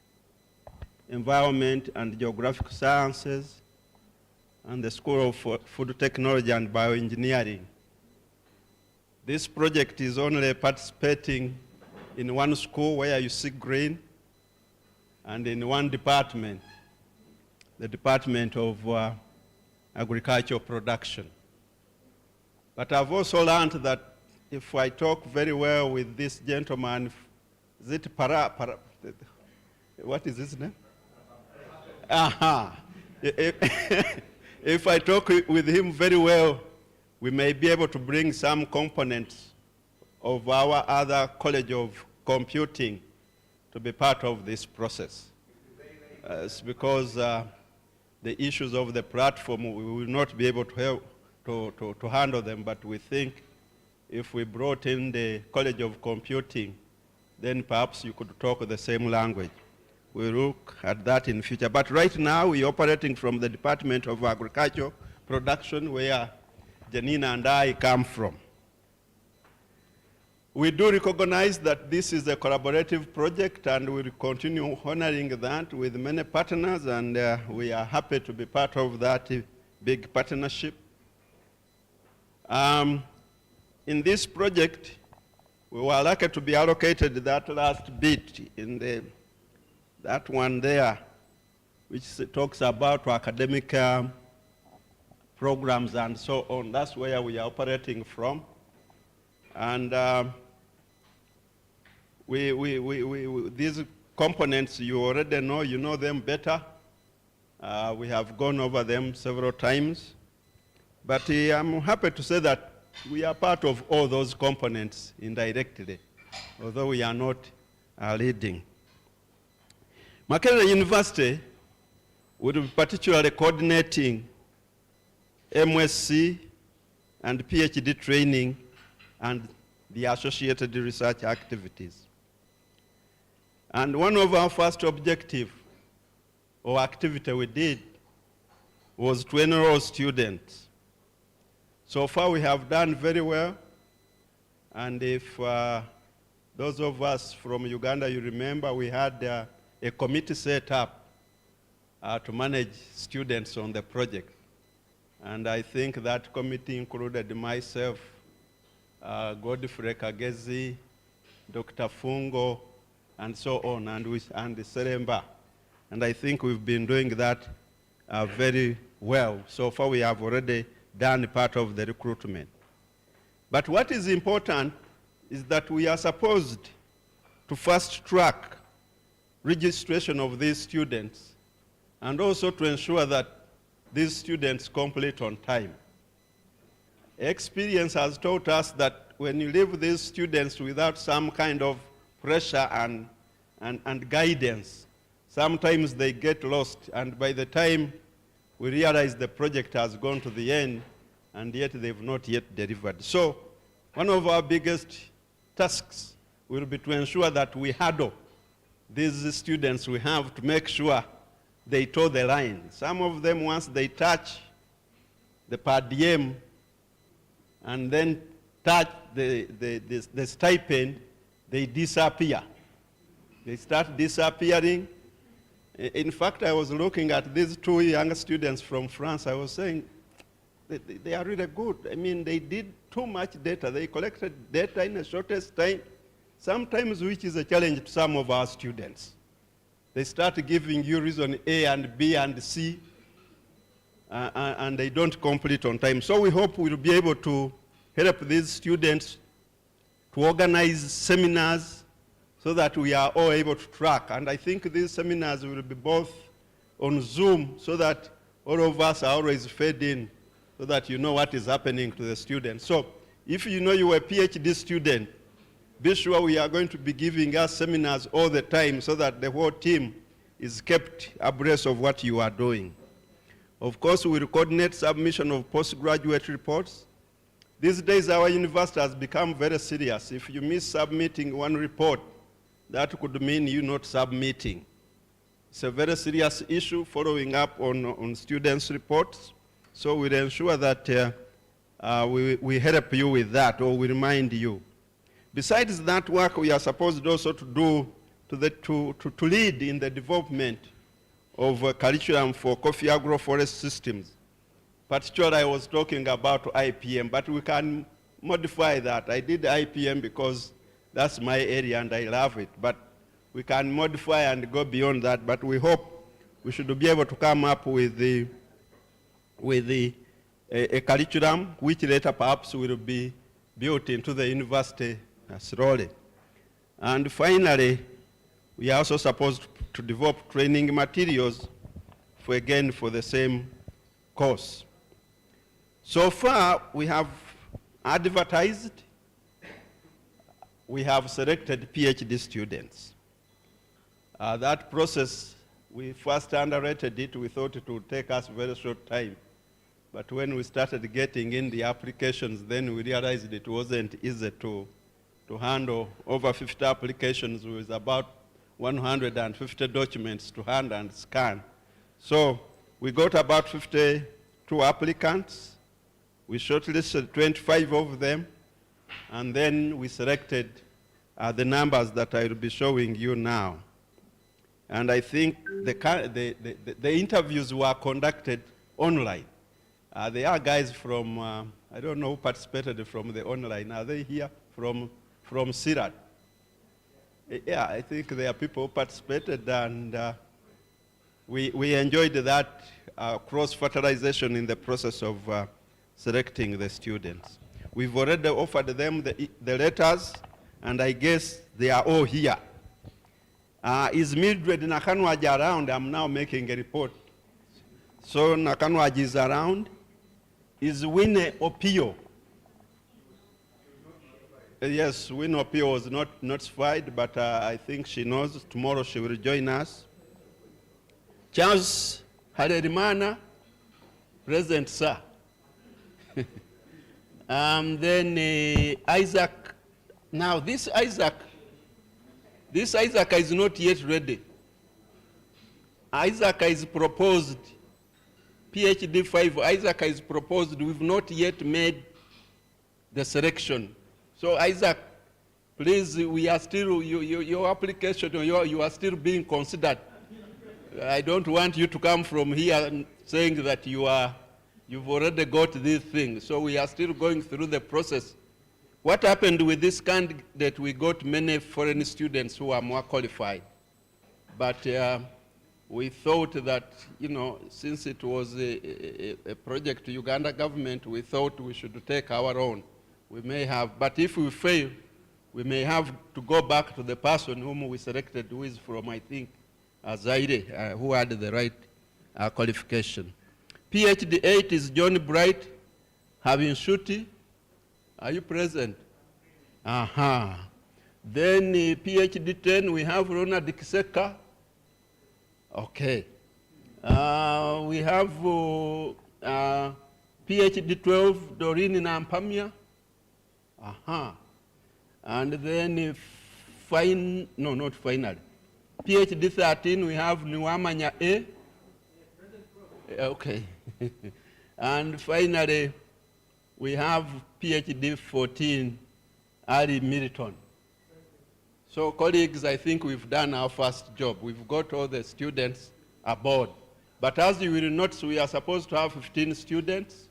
I think we still have to do some more interviews, particularly those who are going to participate in the ICT work. So we are going to go through that process. I've been assured that he has already written the how do you call them?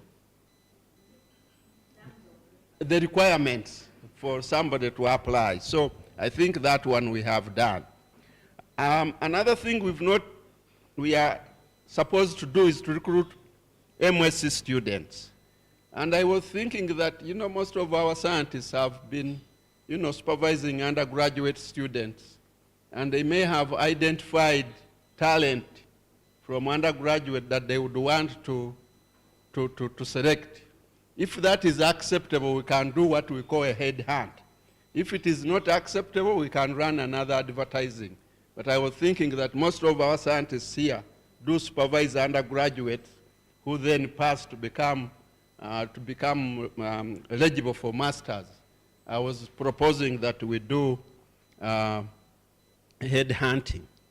Another issue that we need to agree, he was reminding me, and this is the point, sir, we need to agree on the teams which are going to supervise our PhD and Msc students, particularly looking for people from both the north and the south, so that we are able to look after our students very well. So I think that is something we need to develop very quickly, but there are already natural formations that are taking place, which I think we will have to go with those. But we need to concretize and say this, and so from CIRAD is supervising this, so that even in the writing of the thesis, they should. Now, there might be an overrider, but that's still okay, because our students will be registered in Makerere University, not necessarily in the College of Agricultural Sciences. They can register everywhere. There are people here who would want to register in the College of Natural Sciences. We are not going to stop them. Those who want to register in other colleges, they can go. Our job will be to coordinate that things are moving on smoothly. There is facilitation for the supervisors. I think this is something, we tend to help the supervisors have something to help them to visit, to help them to read many drafts. So, Fabrice, within the funding structure I gave you, I put in some little allowance for supervisors. I hope that will be will be acceptable to help them to read, so that they don't feel that they are working for nothing, like normally Dr. Kagezi tells me.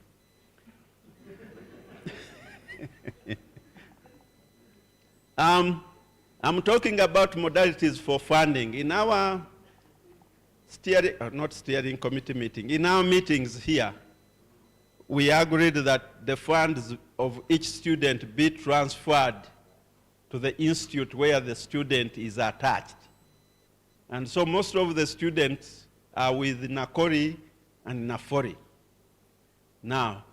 And at that time it was argued that because they are based in those institutes, they will be able to be supervised with a carrot and stick. If there is no carrot, then they will not get the stipend. But I want to urge my colleagues, the directors, that sometimes when the students are with you there, you turn them into being your scientists. And therefore you start behaving like they are members of staff, whereas for those students, they have a limited time. They need to finish in time. This idea of putting them to go to Kasese, then from Kasese, go to where, I think that we need to work on it very seriously. Secondly, their timely delivery, their money is going to them when it is necessary. I think that is something we'll need to discuss. I hope today, or before the end of this meeting, we will have identified the research sites. Or the research sites somehow will start having to work on them. Now I want to tell the PhD students who have been taken on that you need to start by end of this month. There is no reason why you should not have submitted your application with a concept note, because you already know your topics, so you can develop a concept note. Those of you who have not yet registered, those who had already applied and registered, no problem. But if you know you are fresh, please submit your application as soon as possible. And it would be very good if you gave us a copy. And by the way, we are 3 people whom you should be dealing with very comfortable. Dr. Janina Karunji and Ruth Mutiaba. Ruth, you want to stand up so that all the PhD students can. That one is helping us, and Dr. Janina, to make sure that we make your study experience in Makerere unforgettable.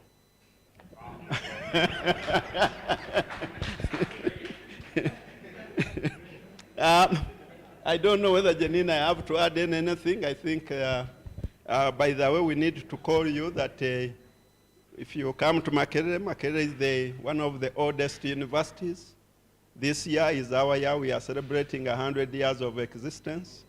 So yes, the main celebrations will be before independence. They will be among the series of activities, but we've been already celebrating. So, Dr. Janina, if you have anything to add on, please.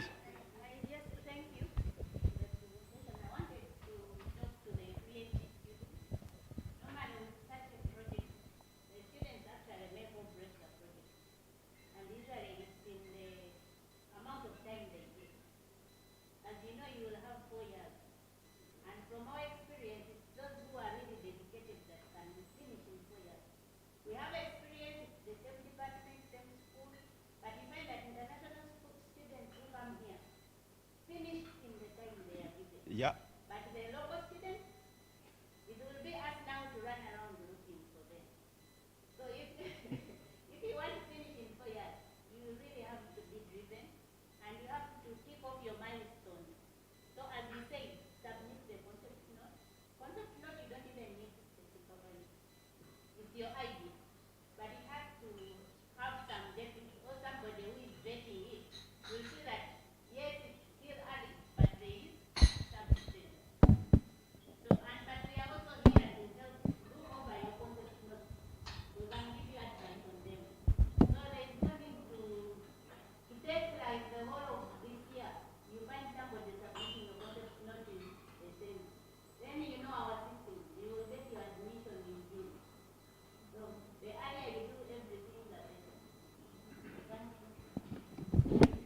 I think I've finished my job.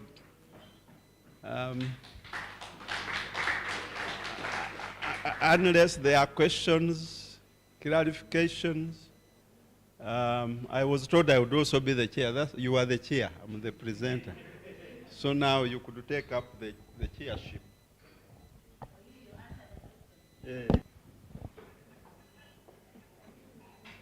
Yes, Apollo.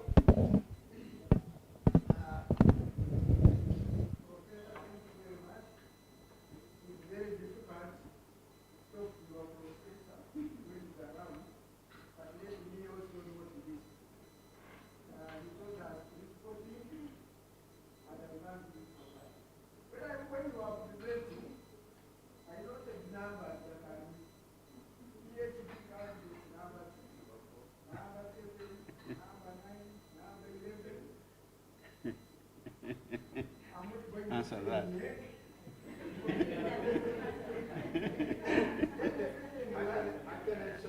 Let him answer that quickly.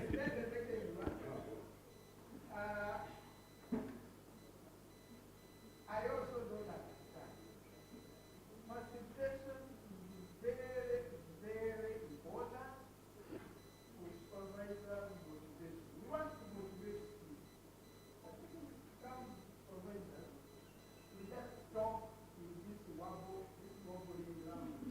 Facilitation, and we don't want to be fine. Why don't we name it? And they say, why don't we name and share the game? Say this much so that people who come in know what they can do. They are going to demand. They are facilitation, they demand that If I tell you the facilitation, we will be very unhappy. So we normally put in about $50 per month, so it is something very little. Okay, that one I don't have anything to hide. Yes, you can answer the other question. No, I wish Apollo next time instead of being the social economist specialist should be only the social specialist and forget the economy.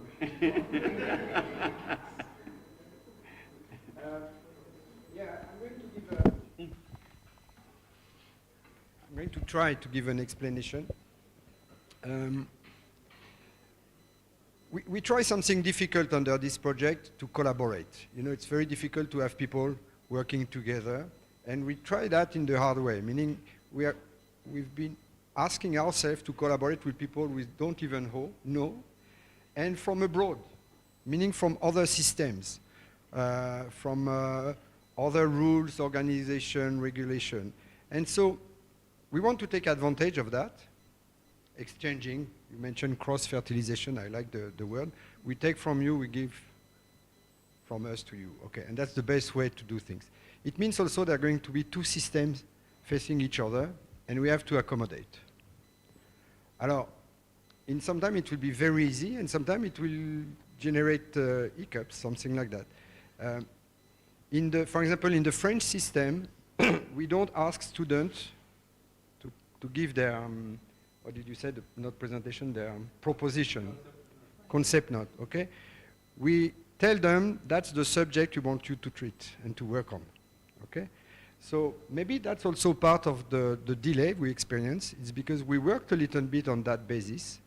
When we designed the profile for the students, we came with some idea. We had also to clarify that. We were asked, and we asked ourselves to put that on the paper. It was not easy, but we did it. And it's on this basis we're going to discuss. So that's, you could say, it's the European way of doing things. It means we do not cancel the way things are done in Uganda. We will ask students to make their own contribution to this, to the subject. We'll ask them their proposition, their concept note. But you see, there was this element of dialogue. Alors, you want transparency, let's be transparent. There have been lots of discussion about the support to supervisor because this in Europe just do not exist.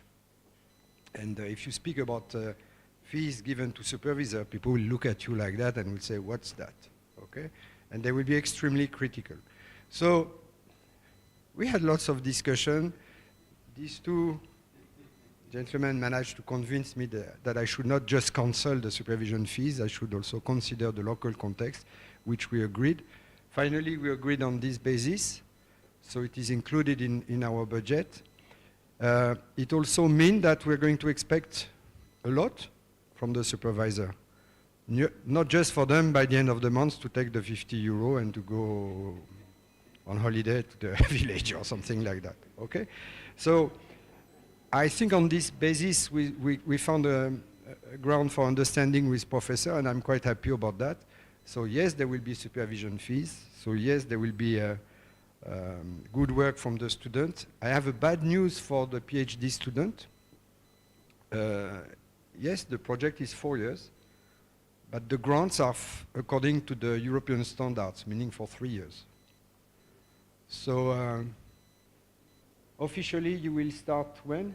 1st of October? 1st of October, yes. Voilà. And from the 1st of October, the clock will be ticking. And you will be with us till the 30th of September 2025 or 6, I don't know. Okay? So I know you will be under pressure, which is for us a situation quite normal. We all went through a PhD, so it's true. Sometimes you lose weight, you lose whatever. Yeah, and some people lose their mind. But look, we are still smiling, huh? And we are happy to be here. So what I'm extremely happy and confident is that under this project, we have the full contribution from Makerere, who will help you to keep the timing. They will ring the bell when they will say you are delayed. If you work too fast, they will never complain. But it is extremely important that during these 3 years, you won't be left alone. So the basic contract with your supervisors will be this one. Keep the time. And as Professor mentioned, but we have also agreed on that, the supervision team will be will include expertise from Makerere and expertise from the European partner. So you will discuss a lot, you will interact a lot.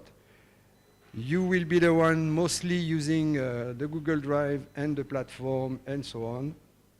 And you are so good in this kind of new IT technology that we will never accept any excuse from you when you will say it's too complex or too difficult or I don't have any internet connection and whatsoever. We just won't believe you. So this being said, it's important that we have this support from Makerere to keep on the timing, to keep on to manage to supervise the discussion and the communication between you as a student and the other people as scientists, senior scientists, so that we expect from you, and that's the challenge we give also to ourselves, to have valuable results, innovative, and something really interesting we can showcase. Practically for you, the pressure will be, as Prof mentioned, data acquisition, data analysis, and publication. I think Makerere obliged for 1 or 2 publications? Two publications. One must be published, and one must be accepted. It's very well manageable in 3 years. Okay. Just think about when you will think about your work program, and you will discuss that with your supervisor. Just think when will come the publication on which subject, and once this is done, it flows. I think I've said everything. No? I was surprised that there was no. Yeah, okay. So the answer to this, now you know it's the most simple one. So I was. When we numbered the PhDs, the students, we numbered them according to all the activities from all partners, wherever they operate from. Okay. So you have also PhDs from France. You have a PhD from Wageningen. You have 2 PhDs, I think, from France, and so on. So this will interfere in the numbering you saw there. Hussein, what is your PhD number? Do you know it? Yeah? 7. So here is the PhD 7, which was not in the list. Actually, he's the only one who has been invited to join today's meeting. There will be another PhD from IRD. Then in terms of adjustment, we use the flexibility which we could have, and I know, for example, I think it's PhD 4, which has been turned into full-time technician in the field, and something like that. So actually, everybody is on board. I'm quite confident for that. The PhD 5, I understand you still have to finalize the discussion with Ben. They have a potential, we just have to see whether that potential is actually potential. And that's it. Any question, Prabhakar? So at team, you were just discussing, Rico and myself, on PhD, for example, that previous master's students, they work. It was very, very nice. Now, a report will be made, it will be filed, they will get their MSc degrees. But how are you going to kind of disseminate or communicate this information to a larger audience? And it's very attractive to do this. So Rico was suggesting that maybe you should have some dissemination strategy, some way in which, how are you going to disseminate a PhD thesis with 2 papers and a thesis to be done? How are you going to put it on the platform for common people to understand? That's very easy. We'll just come and ask you, Prabhakar, we have this PhD to publicize, and please go ahead, put it on the platform, the nicest format you can imagine. Content. I mean, how is the content going to be presented?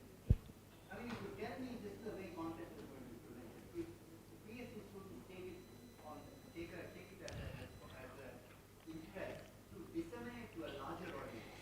Okay, maybe more seriously. I got your point when you discussed the result from Louise and James and Judith, when you say the results are so good and so valuable, you should turn it into a format to go under the platform. So definitely that's one approach we could envisage and privileged. At one point or another, we should ask and discuss with the students to say now, how would you summarize your results? How would you present them in a way that the format is manageable under the platform? And I think that could be the way. There will be hopefully another very simple way. You put the reference of the publication. Yeah, I know, it's not attractive. No, but these are very attractive stuff. The study enlivens coffee, the story of coffee in Uganda. It will, you know, a common person will read it and say, oh, this is very interesting. Like this, I never knew this. I never knew coffee. So, Prabha, I think we have lots of work ahead then together. No, I think what we've, in part of our work plans, there is something where we said we will be producing extension communication materials. So that is one avenue. Secondly, these Msc students actually also write things that are publishable, which can go in a journal. So what we need to do is to kind of to format in our training to make sure when they are coming to the end, they have also published something, or they are in the process of publishing. I know I have one student there, Charles. You did the masters with me. How many papers have you published? 2. So there is also a possibility that we can publish MSc work. So to me, what I'm getting from you is, 1, we are going to produce popular material which we should be able to put on different systems for disseminating. 2, we are going to encourage also our master's students that after they have submitted, that time when they are waiting to be examined, and let's use that time to do publication so that by the time they are examined and given their degree, they will have a paper out. 3, I wanted to propose that you would have to set out a format for us that we will use to populate the platform. No. Yeah, we can work together on that. And finally, with you again, is that I think you are going to help us on this platform to follow the reports and kind of encourage all the students to be populating the reports on the document.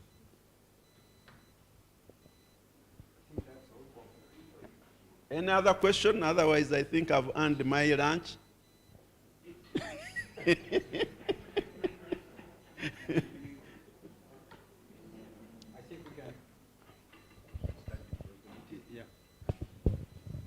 So if there is no more questions, I would like to congratulate you all and to again thank you for your participation and your presence. That was the first round of the kickoff meeting. So it's not yet officially closed. I want to officially say that most of the time it will be Janina who will be answering all the communications, because I've been also given another responsibility which is eating my time. So when you get communication from Dr. Janina, don't ask where Chiamanywa is. It will be official communication from Makerere. Thank you very much.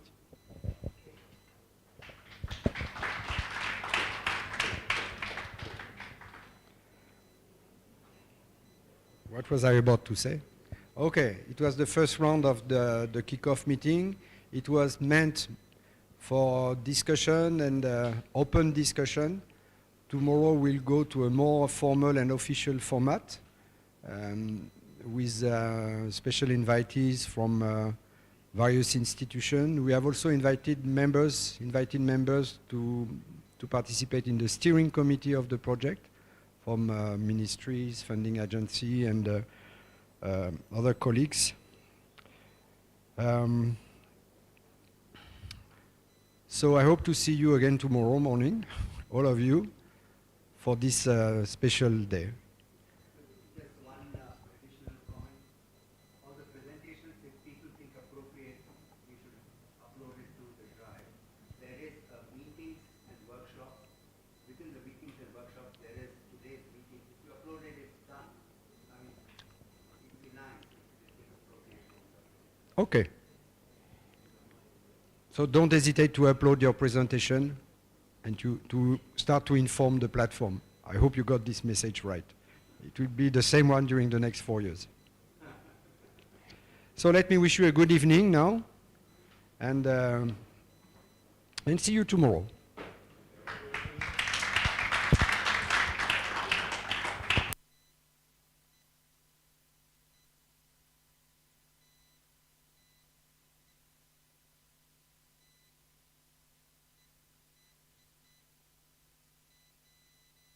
Recording stopped.